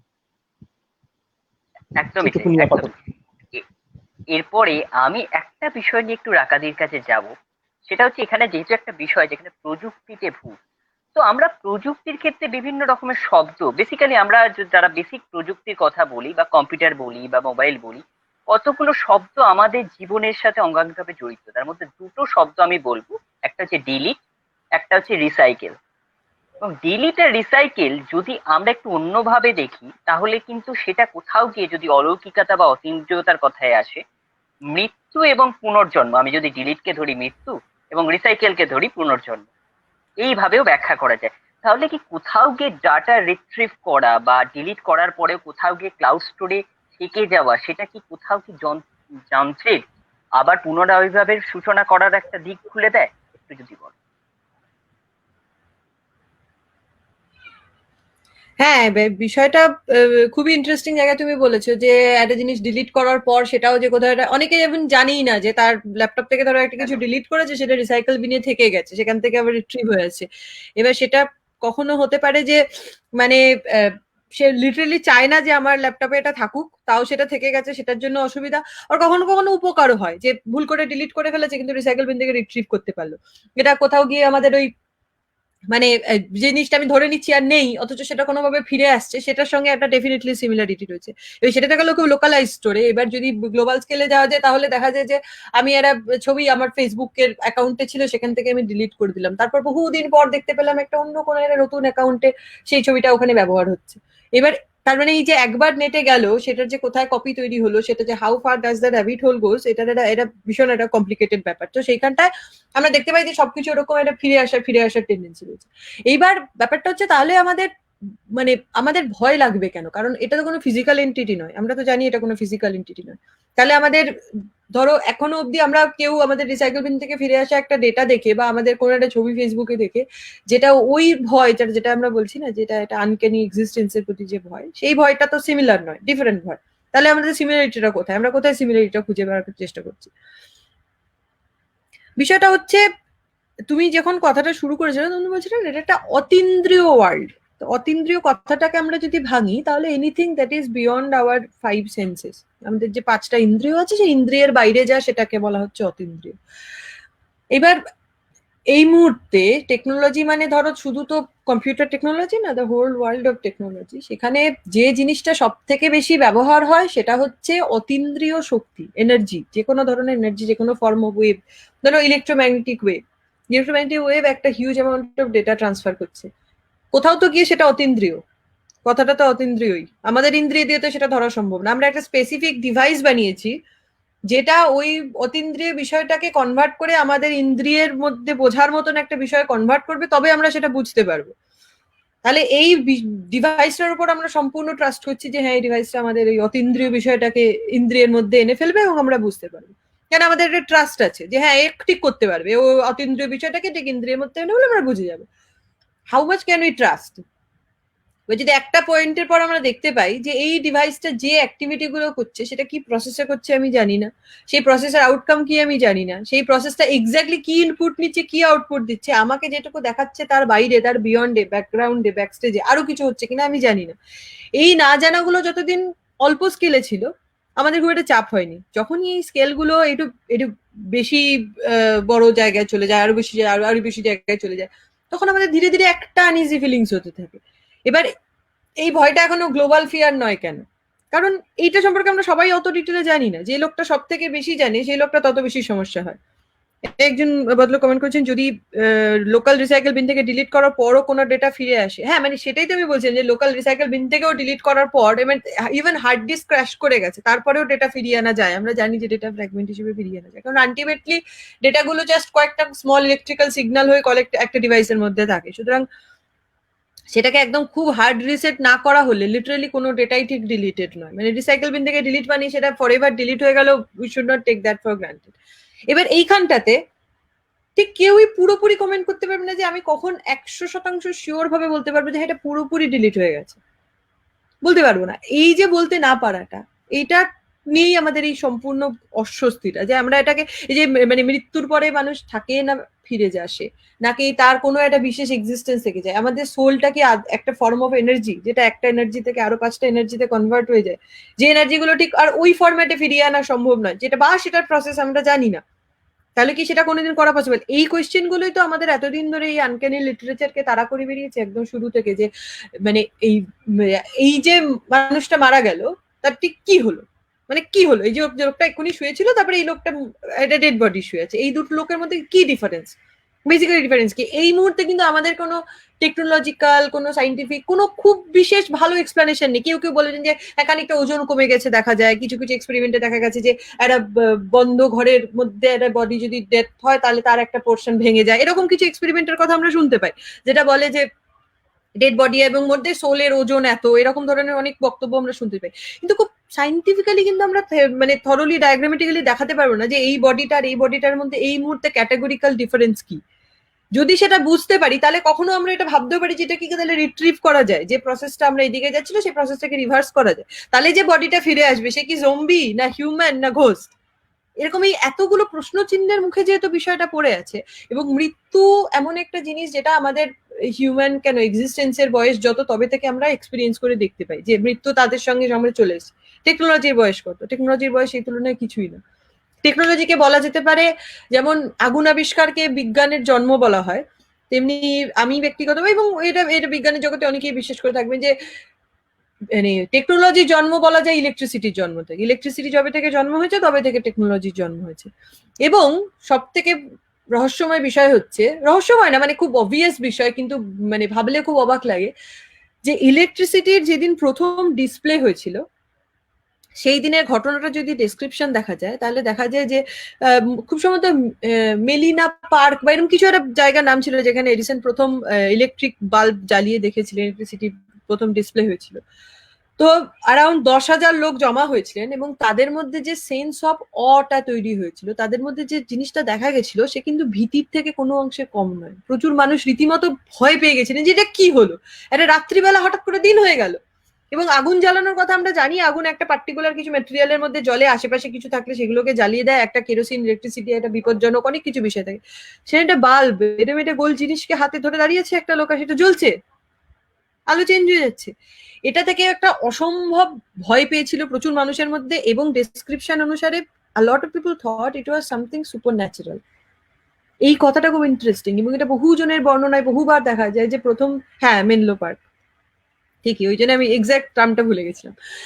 তো যাই হোক, ওই ভদ্রলোকের যে এবং ওই ঘটনাটা যে বর্ণনা সেটার বহু জায়গায় বহু মানে লেখক কিন্তু পরবর্তীকালে সুপার ন্যাচারাল শব্দটা ব্যবহার করছেন, যে প্রচুর মানুষের মধ্যে এইরকম একটা ভয় লেগেছিল যে এটা সামথিং সুপার ন্যাচারাল, মানে এটা কি হলো, এটা তো কি বুঝতেই পারছি না বিষয়টা কি হলো। এবার সেই থেকে শুরু, সেই একটা প্রচন্ড সেন্স অফ অ দিয়ে শুরু। পরবর্তীকালে তার খুব কিছুদিনের মধ্যে কিছু মানুষের বিশ্বাস হয়েছিল যে এইটা নিশ্চয়ই আমাদের এবার একটা মানে পামকিন চাষ করতে সাহায্য করবে, কি আমার বাড়ির কর্ন ক্ষেতটাকে কিছুটা বাড়ি, মানে এটার যে কতদূর ক্ষমতা সেটা সম্পর্কে কিন্তু আইডিয়া নেই, কিন্তু আমি এটা দেখতে পাচ্ছি যে এটা সামথিং এক্সট্রাঅর্ডিনারি করতে পারে, যেটা আমার ইন্দ্রিয় আমার নর্মাল সেন্সেস এক্সপ্লেন করতে পারে না, এরকম একটা কিছু এটা করতে পারে। যখনই করতে পারে, এবার সেই ইলেকট্রিসিটি সেই দিন থেকে আবিষ্কার হতে হতে আজকের ডেটে আমরা দেখতে পাই যে তার ব্যবহার কতটা। লিটারেলি এভরিথিং, আমরা কথা বলছি, অন্য কাজ হচ্ছে, ঘরে আলো জ্বলছে, সবকিছুর মধ্যে ব্যাকগ্রাউন্ডে তো ইলেকট্রিসিটি যাচ্ছে। আধুনিক অনেক সাহিত্যিক ইলেকট্রিসিটিকে soul of this modern world বলেন। এবার একবার ভেবে দেখো, এই যে সোল যে জিনিসটাকে আমরা বলছি সেটা লাইক আ নেটওয়ার্ক আমাদের পুরো গোটা বিশ্বকে কানেক্ট করে রেখেছে। কাইন্ড অফ আজকের ডেটে দাঁড়িয়ে আমরা এই এত বিশ্বের এত বড় জনতা, এটা কিন্তু কেউ আর ইন্ডিভিজুয়াল বডি না, এই পুরোটা একটা সিস্টেম, এই একটা সিস্টেমে বিভিন্ন পার্ট হিসেবে প্লে করছে। আর তার সোলটা আমাদের যে বডি যেমন ব্লাড ভেন রয়েছে, এখানে সোলটা কিন্তু ইলেকট্রিসিটি, যেটা বিভিন্ন লেয়ারের বিভিন্ন ধরনের অ্যাক্টিভিটি করে বিভিন্ন ধরনের পারফরমেন্স করে, কোথাও ডেটা হিসেবে, কোথাও মানে এমনি জাস্ট সোর্স অফ পাওয়ার হিসেবে, কোথাও সোর্স অফ ইনফরমেশন হিসেবে, কোথাও আরো আরো হাজার একটা মানে স্যাটেলাইট অব্দি আমরা পৌঁছে গেছি শুধু বিভিন্ন ধরনের ওয়েভকে বিভিন্ন জায়গায় ব্যবহার করে। তো এই যে ওয়েভ থিওরি, এই যে ইলেকট্রিসিটি থিওরি, এই জিনিসগুলো ব্যবহার করে করে আমরা এমন একটা জায়গায় পৌঁছে গেছি যেখানে পুরোটা আমরা বুঝি না কি হচ্ছে। এই মুহূর্তে যদি ধরো আমি হয়তো ক্লাস 9, 10, 11, 12 পড়েছি, বাট এক্স্যাক্টলি যদি আমাকে বলা হয় মনে হচ্ছে কি করে ইলেকট্রিসিটিটা জেনারেট হয়, কি যেন এটা ছিল ক্যাথোড অ্যানোডের মধ্যে, কি যেন একটা ইলেকট্রন যেত করে কি যখন একটা গুলিয়ে যাবে, মনে পারবে না, এক্স্যাক্টলি মনে পারবে না। অথচ আজকে সকাল থেকে যদি জিজ্ঞেস করা তুমি কতবার ইলেকট্রিসিটি ইউজ করেছো, তার কোনো শেষ নেই, এতবার ব্যবহার করেছি। এইটা হচ্ছে এন্ড অফ দ্য ডে বক্তব্যটা এখানে ফিরে আসে যে আমাদের চারপাশে এই যে টেকনোলজি দিয়ে আমরা সারাউন্ডেড, এখন the whole world, each and every person, যতগুলো লোক তাদের থেকে মেশিনের সংখ্যা বেশি, কিন্তু এই মেশিনগুলোকে আমরা বুঝি না, এদের ফাংশনালিটি কি, এদের বক্তব্য কি, এরা কোথায় গিয়ে ডিলিট হয়, কোথায় গিয়ে অ্যাক্ট করে, কোথায় গিয়ে ফিরে আসতে পারে, কোথায় গিয়ে ফিরে না আসতে পারে, কোন মেশিনটা অ্যাকচুয়ালি ব্রোকেন ইররিপেয়ারেবল আর কোন মেশিনটা আবার ফিরে আসতে পারে। আমরা বলি একবার রিস্টার্ট মারো চলতে শুরু করবে, এটা একদম basic common solution from every engineer, এবার রিস্টার্ট করো চলতে শুরু করবে। এই রিস্টার্ট মেশিনটাকে কত দূর অব্দি করা যায়, কতক্ষণের পর আমরা সেটাকে ডেড ডিক্লেয়ার করতে পারি যেটা কমপ্লিটলি ব্রোকেন, আমরা এটাকে আর ব্যবহার করতে পারবো না, এইগুলোর পুরো ডিটেলস এক্সপ্লেনেশন আমাদের কাছে নেই, অথচ আমরা সেগুলোর দ্বারা সারাউন্ডেড প্রতিদিন প্রতিদিন প্রতি মুহূর্তে ব্যবহার করছি। সুতরাং সেইটা একটা, বলো একটা জিনিস একদমই একটা জিনিস আমি বলবো এই প্রসঙ্গে, তড়িৎ আর চুম্বক, এই তড়িৎ চুম্বকীয় ক্ষেত্রে ইলেকট্রোম্যাগনেটিক ফিল্ড, যেটা ভৌতিক মানে আর কি এক্সপেরিমেন্ট বা প্যারানর্মাল ইনভেস্টিগেশনের ক্ষেত্রে খুব প্রয়োজনীয় একটা জিনিস। আমরা বিভিন্ন সময় দেখেছি যে ইলেকট্রোম্যাগনেটিক ফিল্ড পজিটিভ আর নেগেটিভ দিয়ে খুব সুন্দরভাবে ভৌতিকতাকে এখনকার দিনে বিজ্ঞান খুব সুন্দরভাবে ব্যাখ্যা করে। বলা হয় যে একটি তড়িৎ এবং একটি মানে তড়িৎ চুম্বকীয় ক্ষেত্রের মধ্যে একটি পজিটিভ আয়ন এবং একটি নেগেটিভ আয়নের যে ট্রান্সফার, সেইটাকে কোথাও গিয়ে একটা ভৌতিকতা বলা হয় বা ভৌতিক বিষয় হিসেবে দেখা হয়। এই বিষয়ে আমি তোমাদের কাছে যাব, এই বিষয়ে যে আধুনিক যুগের যে গ্যাজেট এবং তার সাথে যে বিজ্ঞান প্রযুক্তি, এই বিষয়ে তোমাদের ভিউ যদি বল। আমি বলছি একটা জিনিস এখানে। হ্যাঁ, আমি একটা আচ্ছা, একটা জিনিস বলে নিই, একটা জিনিস বলছি আমি, সেটা দিয়ে তারপর বলছি। সেটা হচ্ছে প্রাথমিকভাবে প্রথম যেটা শুরু হয় সেটা হচ্ছে যে যদি এই যে ইএমএফ এর কথা বললে, ইলেকট্রোম্যাগনেটিক ফিল্ড, এটা নিয়ে আমি আমার মানে একদম তথ্যসূত্র সমেত দেখিয়ে দিতে পারবো যে একাধিক ক্ষেত্রে এরকম বিভিন্ন ঘটনা ঘটেছে, একাধিক ক্ষেত্রে এরকম অজস্র জায়গা দেখা গেছে। ধরো হাই ভোল্টেজ একটা আহ, ওই আমাদের হয় না যে ইলেকট্রিসিটি যেখান থেকে সাপ্লাই হচ্ছে সেরকম জায়গা, কিংবা রেল লাইন যেখানে খুব আহ, দ্রুত রেল যাতায়াত করে, কিংবা ধরো একটা হাই টেনশন ল্যাব রয়েছে কোথাও, এই ধরনের যে সমস্ত জায়গা রয়েছে, ল্যাম্বার্ট বলে একজন গবেষক, তিনি মানে ব্যাক স্টাডি করতে করতে গিয়ে দিয়ে ব্যাক ক্যালকুলেশনে গিয়ে গিয়ে যে যে হন্টেড বাড়িগুলো ছিল, যে যে সমস্ত জায়গায় বলা হয়েছিল যে বিভিন্ন জায়গায় এরকম ঘটে, তিনি দুটো জিনিস দেখাতে পেরেছিলেন। একটা হচ্ছে এই ধরনের বাড়িগুলোর পাশে এই রকম হাই টেনশন ল্যাব বা রেল স্টেশন বা রেল লাইন যাচ্ছে এইসব রয়েছে, অথবা সেখানে জলাশয় রয়েছে। এইটার কারণে একাধিক এমন ঘটনা ঘটে যেখান থেকে প্রাথমিকভাবে ওই বাড়িগুলোতে ভৌতিক উপদ্রবের সূত্রপাত ঘটে। এগুলো কিন্তু আমি যেগুলো বলছি সব 19th সেঞ্চুরির কথা, তখনকার কথা। তাতে কি ঘটে ঘটে যে ঘরের মধ্যে কোনো জিনিস আচমকা উল্টে পড়ে যাচ্ছে, হঠাৎ দেখা গেল দরাম করে জানলা খুলে গেল, হঠাৎ করে দেখা যাচ্ছে ঘড়ির কাঁটা উল্টো দিকে ঘুরছে, এতটাও হতে পারে, যেগুলো আমরা টিপিক্যাল হরর মুভির সমস্ত প্লট তৈরি করতে গিয়ে বা সিনগুলোতে দেখতে পাই। তা সেখানে দাঁড়িয়ে এটা কিন্তু বরাবরই চলতো। মানে এই যে মানে আমাদের এখন যে, আবার আমি ওই কথাটাই বলবো যে বিভিন্ন সিনেমাতেও দেখিয়েছে বা প্যারানর্মাল ইনভেস্টিগেটর নাম নিয়ে যারা যায়, আমি খুব মানে তাদেরকে এই জিনিসটাই বলছি যে তাদের পুরো কিট, মানে তাদের যে এই ভূত ধরতে যাওয়ার কিট, এটা এখন অ্যামাজন ফ্লিপকার্টে পুরো প্যাকেজ হিসেবে পাওয়া যায়, ছাড়টার সমেত পাওয়া যায়। তার মানে কোন জায়গাতে ব্যাপারটা পৌঁছেছে সেটা একটু ভাবার চেষ্টা করে, যে ভূত তো ধরাও যাচ্ছে এবং তার জন্য নতুন নতুন যন্ত্র পাওয়া যাচ্ছে। সুতরাং এই ইলেকট্রোম্যাগনেটিক ফিল্ডের বিস্তার বা তাদের যে আজকের যন্ত্রপাতি, সেটা কিন্তু আজকের নয়, এটা প্রাকৃতিক বা তখনকার দিনকার মানে যা যা মানুষের যান্ত্রিক জীবন ছিল তার মধ্যেও এটা ছিল। এবং ওই বাড়িগুলোতে তৎকালীন দিনে তারা ওঝা ডেকে আনছে, কিন্তু একজন গবেষক গিয়ে দেখান যে আসলে এই যন্ত্র নির্ভরতা বা যন্ত্রের এই মানে সারাদিন ধরে এখানের যে অ্যাক্টিভিটি, সেই কারণে এরকম অনেক ঘটনা ঘটছে।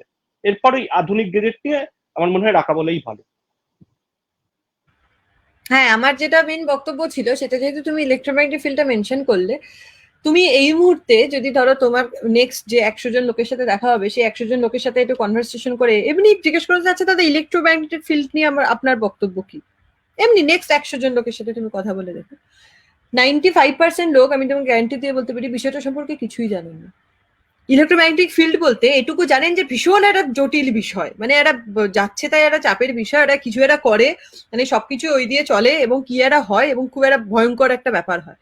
এই ইলেকট্রোম্যাগনেটিক ফিল্ড বিষয়টার এত ধরনের দুর্ব্যবহার দেখা গেছে। আমরা আমাদের ছোটবেলাতে এরা এরা এরা এরা খুব পপুলার একটা শো, আমি জানি না এখানে কোনো শো এর পার্টিকুলারলি নাম করে বললে কোনো সমস্যা হবে কিনা, সেই পপুলার একটি শোতে আমি দেখেছিলাম যে একটা ইলেকট্রোম্যাগনেটিক ফিল্ড জেনারেট করার একটা বন্দুক বানানো হয়েছে এবং একটি পার্সন, সে একটা অদ্ভুত মানে স্পেস স্যুট টাইপের পড়ে আছে, যাকে এখান থেকে ইলেকট্রোম্যাগনেটিক ফিল্ড চার্জ করলে সে ব্লাস্ট করে যাচ্ছে।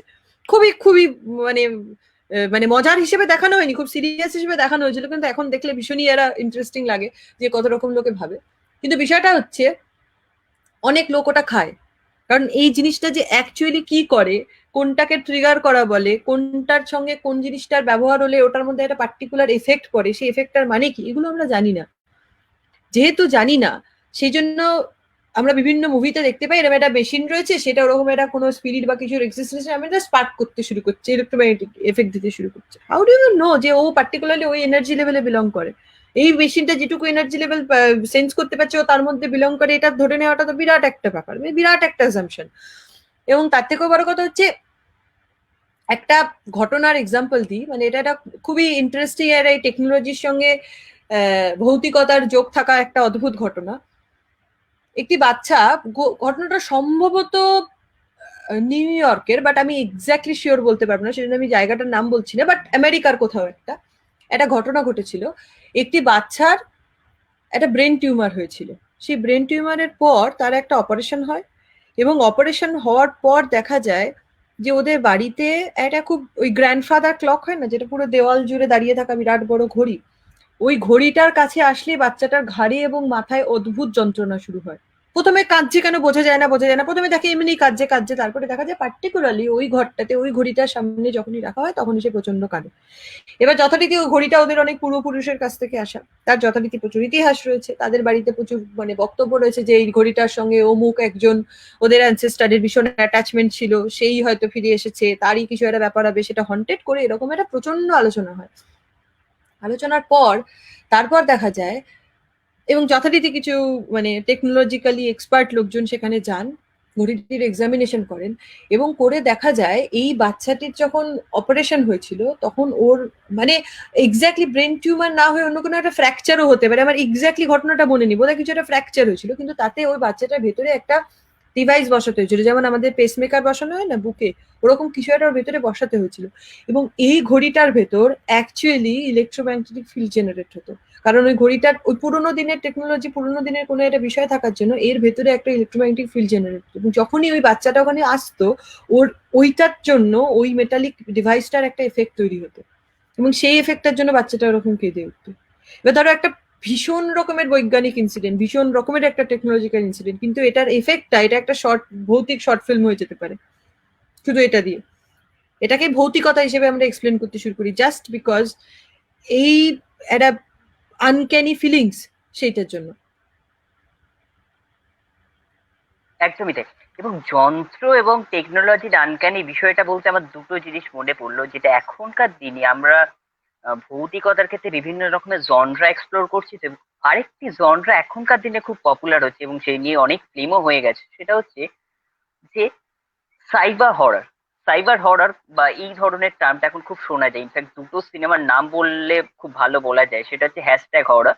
আরেকটা সিনেমা যেটা খুব পপুলার, যেটা এমটিভিতেও একবার স্ট্রিমিং হয়েছিল, সিনেমাটার নাম হচ্ছে আনফ্রেন্ডেড বলে একটা, যেখানে দেখা যায় যে একজন মানে একটা ফ্রেন্ড গ্রুপ, তাদের মধ্যে একজন একটা সুইসাইড অ্যাটেম্প্ট করে, এবং সুইসাইডের একটা ক্লিপ, যেটা ভিডিও ক্লিপ, সেটা বিভিন্ন জায়গায় ঘুরতে থাকে, এবং যে দেখে সে সুইসাইড করে লাইভ স্ট্রিমিং এ এসে। এবং এই প্রসঙ্গ বলতে প্রমিনেন্ট একটা গেম, যেটা খুব কয়েকদিন বছরের আগের ঘটনা, আমাদের সবার মনে থাকবে, ব্লু হোয়েলের কথা বলতে পারি, খুব পপুলার, একদম ব্লু হোয়েলের প্রসঙ্গ আসতে পারে। তো কোথাও গিয়ে ওই লাইভ স্ট্রিমিং, কোথাও গিয়ে সাইবার, কোথাও গিয়ে যেন হররের এই কথাগুলো যেন কোথাও গিয়ে রিল থেকে রিয়েল, কিংবা রিয়েল থেকে রিল, কোথাও যেন একটা সমানুপাত বা তৈরি করে দিচ্ছে। এই বিষয়ে আমি তোমাদের কাছে একটু যাবো, যে এরকম কোনো ঘটনা বা এভিডেন্স যদি তোমাদের কিছু থাকে, সেরকম যদি কিছু শেয়ার করো। না, এভিডেন্সের থেকেও আমি আবার একটা ওই ওই ওই শব্দবন্ধ দুটো বলবো, যে হাইলমিশ এবং হাইমলিশ। সেটা হচ্ছে যে আমাদের ওই সিগমুন্ড ফ্রয়েড যেটা বলেছিলেন, একটা হচ্ছে আমার হোম ফ্যামিলিয়ারিটি যেখানে থাকছে, ফ্যামিলিয়ার টু হোম, আর একটা হচ্ছে আমার গৃহহীন, মানে আমার যেখানে গৃহ ঠিক নেই মনে হচ্ছে, সেই দুটোকেই উনি ওইভাবে ব্যাখ্যা করেছিলেন আনক্যানি বলার প্রসঙ্গে। সেখানে একটা বলেছিলেন চিরাচরিত, যা চিনি আমি, আমার নিত্যদিনের চেনা, আমার প্রতিদিনকার যাপনের সাথে যা যুক্ত রয়েছে, আর একটা হচ্ছে আমার অচেনা, আমার একটা যেটার মধ্যে আমার কোনো রকম আসা যাওয়া নেই। এবার তুমি যে হররের প্রসঙ্গ বা সাইবার এই গেম এর কথা বলছো বা অন্যান্য, এটা তো আমাদের একটা নিজস্ব, খুঁজে দেখলে অনেক ছোট থেকেই আমাদের মধ্যে থেকে যাওয়া একটা নিজস্ব প্রবণতা, যে যে কথাটা শুরুতে বলছিলাম কৌতূহলের কথা। এবার এই ভয় পেতে চাওয়া, এটা তো একটা অনুভূতি, মানে আমাদের নিজস্ব ভিতরকার একটা অনুভব, এটা যে ভয় পেতে চাই, কিন্তু ঠিক ততটাই আমরা ভয় পেতে চাই যেখান থেকে ফিরে আসার উপায় থাকে। মানে আমি আজীবন একটা ভয় নিয়ে কাটিয়ে দিলাম, কিংবা সেই ভয়টার জন্য আমার সত্যিকারের একটা ক্ষতি হয়ে যাচ্ছে, এটা কিন্তু আমরা কেউ চাই না। যে কারণে তুমি এই টেকনিক্যাল যে বিভিন্ন ডিভাইস গুলো বা যেগুলোর মধ্যে এই ধরনের গেমগুলোর কথা বলছো, তার মতন তো একদম আরো বড় জায়গা দেখতে পাবে, যে এখন বিভিন্ন মলে বা বিভিন্ন মেলা সেই ঘোস্ট বাংলো বানিয়ে যে ভয় দেখানো হয়, যে 5 মিনিটের ভয়, কঙ্কাল বেরিয়ে আসছে, বাচ্চারা যায় যেগুলো, সেটারই একটা বড় সংযোজন, সেটারই আরো বিস্তৃত এবং আরো সাজিয়ে গুছিয়ে তোলা একটা সংযোজন কিন্তু এগুলো। এবার এটার ক্ষেত্রে আমি তোমাকে যে কথা বলবো সেই কথাটার মধ্যে আমি ছোটবেলার কথায় যদি আমরা একটু ফিরি, আমাদের যাদের মফস্বলে বড় হওয়া বা আমাদের যাদের ছোটবেলায় একসাথে খেলার অনেক পরিসর ছিল, তারা কিন্তু কেউ না কেউ ওই বন্ধুদের মধ্যে কেউ একটা ভূত সেজে ভূত ভূত খেলা হতো, মানে এই খেলাটা কিন্তু প্রচুর আমরা খেলেছি।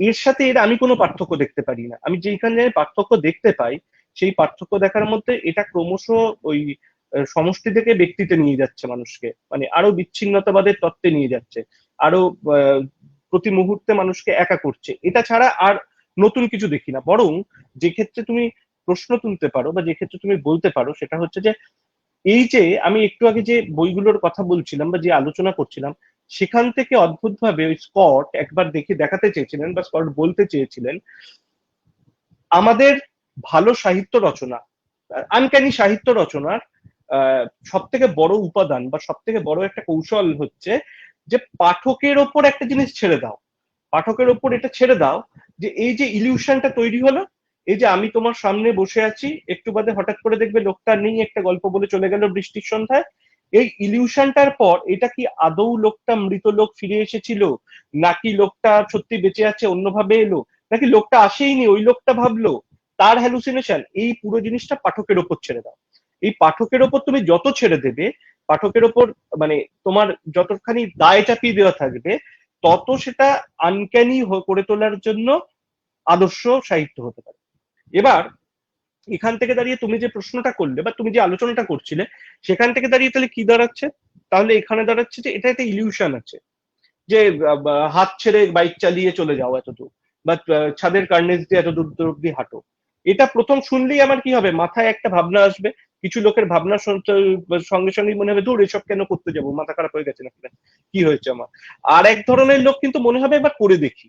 এই যে পাঠকের ওপর দায় চাপিয়ে দেওয়া, এটা তো গেমিং কোম্পানি বলো অথবা মানে যারা এইটার যারা মেকার, মানে যারা এই বাণিজ্যটা তৈরি করছে, তারা মানুষের মন নিয়ে রীতিমতন রিসার্চ করে কোন জায়গাটায় কিভাবে বিজ্ঞাপন দিলে, কোন জায়গাটায় কি বললে একটা লোক আরেকটা লোককে এসে হঠাৎ করে দুয়ো দিচ্ছে, তুই পারিস না আমি পেরেছি। এইটা কি ট্রিগার হয়?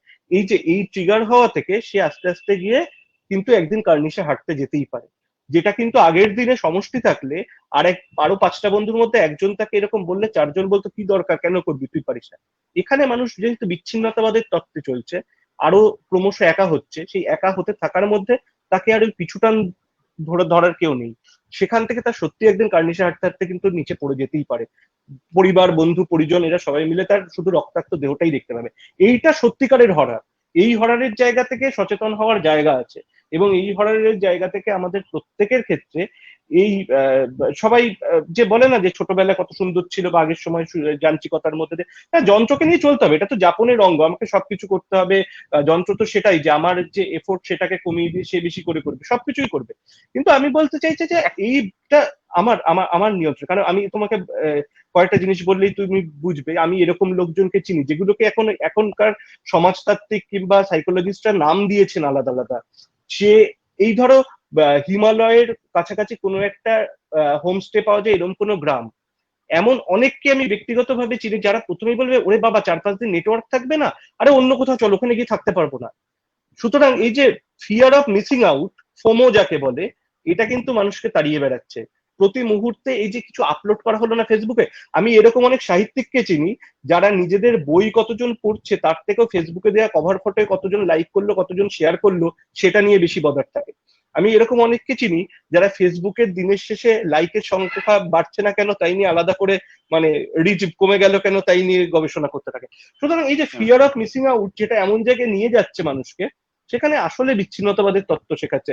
1 টাকা যদি লাগতো, 2 টাকা করে যদি বলতাম যে লাইক করলে পয়সা দেয়, কি করতো দেখতাম তো, মানে কেউ করতো না। সুতরাং এইখানে দাঁড়িয়ে এই জায়গাতে আমাদের প্রথম যেটা ভাবতে হবে সেটা হচ্ছে তুমি যে জায়গাটা বললে সেটার মধ্যে, সেটা আগেও ছিল যে ওই ধরো একদম ক্ষুরোধার তীর্ধনুক নিয়ে বন্ধুদের মধ্যে মারপিট হয়েছে, লাঠি নিয়ে তরোয়ালের খেলা হয়েছে, সেটাও তো চোখ মাথা সবই একেবারে বিধ্বস্ত করতে পারতো, সেটা আলাদা কিছু হয়নি। আলাদা যেটা হয়েছে সেটা একটা টিম ওয়ার্ক ছিল, সেখানে আরো 5টা ছেলে, তার মধ্যে কেউ কিছু ভুল করলে 4জন টেনে তোলাচ্ছিল। এখন আর সেটা নেই। আমার আশঙ্কা বা সত্যিকারের টেকনোলজির হরার এই জায়গায় আমার এটা মনে হয়। আরেকটা জিনিস আমার তোমার কথা থেকে আমি অনেকক্ষণ ধরে নিয়েছিলাম, এবং এটা আমি রাকাদের কাছে যাবো এই বিষয়ে, সেটা হচ্ছে প্রযুক্তির মানুষের মনে উকি দেওয়ার প্রবণতা, যেটা বিভিন্ন সময় বিভিন্ন আলোচনায় উঠে আসে। যে তোমার যেহেতু বিষয় কৃত্রিম বুদ্ধিমত্তা, কৃত্রিম বুদ্ধিমত্তা কোথাও গিয়ে একটা সমগোত্রীয় মানবিক বুদ্ধিমত্তার সাথে পৌঁছাবার একটা পর্যায়ে থাকে। এবং তোমার সাথে একদিন আলোচনা ছিল এবং তুমি বলেছিলে যে এখনো কৃত্রিম বুদ্ধিমত্তা শিশু পর্যায়ে আছে, এবং একটা সময় আসবে যেখানে কোথাও গিয়ে মানুষের বুদ্ধিমত্তাকে কৃত্রিম বুদ্ধিমত্তা অতিক্রম করে যাবে। এই যে কৃত্রিম বুদ্ধিমত্তা আস্তে আস্তে মানুষের বুদ্ধিমত্তাকে অতিক্রম করে যাবে, এবং সেই যে প্রসেসটা, সেটা কি কোথাও গিয়ে অতীন্দ্রিয় বা অলৌকিকতার জন্ম দিতে পারে মানুষের মধ্যে, মানুষের মনে? আম, দেখো, এই ব্যাপারটা নিয়ে আমি এত বড় মন্তব্য করে দেওয়ার সাহস রাখি না, কারণ আমার সেই যোগ্যতাই নেই। কিন্তু একদম টেকনিক্যালি আমি ব্যক্তিগতভাবে এটা এখনো বিশ্বাস করতে পারি না যে আমাদের কৃত্রিম বুদ্ধিমত্তা মানুষের বুদ্ধিকে অতিক্রম করে যাওয়ার মতন ক্ষমতা রাখবে। এটা বিশ্বাস করা খুব কঠিন, কারণ আমাদের হিউম্যান সাইকোলজির যে পরিমাণ কমপ্লিকেশনস রয়েছে সেইটার মানে 1% তো আমরা একটা মেশিনের মধ্যে আনতে পারিনি। কারণ একটা মেশিন প্রথম যেটা পারে না সেটা হচ্ছে এখনো অব্দি প্রায় কিছুই সিদ্ধান্ত নিতে পারে না, মানে সিদ্ধান্ত নেওয়া যায় এটা প্রচন্ডই উইক। সুতরাং এখন বলতে গেলে তো মানে অতিরিক্ত অ্যাম্বিশিয়াস স্টেটমেন্ট হয়ে যাবে। কিন্তু যেটা আমরা বিভিন্ন মুভিতে বা সাইফাই থ্রিলারে এসব জায়গায় দেখতে পাই যে একদিন কৃত্রিম বুদ্ধিমত্তা মানুষের বুদ্ধিকে অতিক্রম করে চলে গিয়ে আমাদেরকে পুরো কন্ট্রোল করছে। কিন্তু তাহলে একটা কথা বারবার প্রশ্নের মধ্যে চলে আসে যে তাহলে আমরা বানাচ্ছি কেন? তাহলে এত বিজ্ঞানী এরা কি বোকা নাকি যে এত এই নিয়ে কেন কাজ করছে, কৃত্রিম বুদ্ধিমত্তা নিয়ে কেন একটা জায়গায় যাচ্ছে, যখন বুঝতে পারছে যে একসময় এরকম হতে পারে ওরকম হতে পারে? দেখো, এইটার মেন রিজনটা হচ্ছে আমরা, যেটা আমি আগেও বলি, বারবার বলি, যে একটা মেশিন যখন বানাই সেই মেশিনটা এই কারণে বানাই কারণ আমাদের যে কোনো ধরনের কাজকে, যে কোনো ধরনের ক্ষমতাকে সেটা অ্যাম্পলিফাই করে। যেটা 3 Idiots সেই বিখ্যাত সংখ্যাটা ছিল না, যে anything that reduces human effort. এবার যেমন ক্যালকুলেটর হ্যান ত্যান এসব আমরা বানিয়েছি কারণ আমাদের ব্রেনটা ওর বেশি চিন্তা করতে পারে না, তাহলে আমরা ক্যালকুলেটর বানাচ্ছি কারণ ক্যালকুলেটর ওই জায়গাটাকে ইমপ্রুভ করছে। এইবার আমরা কি দেখছি যে একটা মেশিনের কোনো একটা পাওয়ারকে যখন কোনো একটা স্পেসিফিক দিকে আমরা চ্যানেলাইজ করি তখন সেই পাওয়ারটা বহুগুণ অ্যাম্পলিফাই হয়ে যায়, যেটা আমরা ভাবতেই পারি না যে এত কিছু করে ফেলবে। এই যে ছাপাখানার কথা একটু আগে বলা হলো, ছাপাখানা মেশিনটাকে আমরা চিরকাল প্রচন্ড মানে ভয়ের জায়গায় এবং প্রচন্ড ভৌতিকতা দেখেছি মেশিনটার মধ্যে। কেন দেখেছি? কারণ সে এমন একটা অ্যাক্টিভিটি করতে পারে ওটা যদি একটা হিউম্যানকে বা এমন একটা গ্রুপ অফ হিউম্যানকেও করতে বলা হয় আমরা করে উঠতে পারবো না, 1 নম্বর। 2 নম্বর, সে একটা অতিকায়ত্ব হোল্ড করে। যে কোনো অতিকায় জিনিসের প্রতি আমাদের একটা বেসিক ফিয়ার রয়েছে, যে একটা অধিকাংশ মেশিন যেগুলো বিরাট একটা ব্যাপারে, যেমন ধরো তুমি যদি এই দার্জিলিং এর পথে যাও, দিনে আবার কবে সবাই যেতে পারবো, বাট সেই পথে যদি কেউ যায় তাহলে দেখা যাবে যে ওই মাঝ রাস্তায় যে দুর্গাপুর ব্যারেজটা পড়ে ওটাকেই দেখলে কিরকম একটা অত্যন্ত একটা বিস্ময় আসে যে এরকম একটা প্রকাণ্ড একটা মেশিন এই এত বিপুল জলরাশিকে কন্ট্রোল করে এরকম একটা কাজ করছে। এটা তো আমরা কোনোদিন করে উঠতে পারবো না। সেই মেশিনটার প্রতি আমাদের একটা সেন্স অফ আসে যে বাবা এত বড় একটা কাজ করছে, হিউম্যান তো কোনোদিন করতে পারবে না।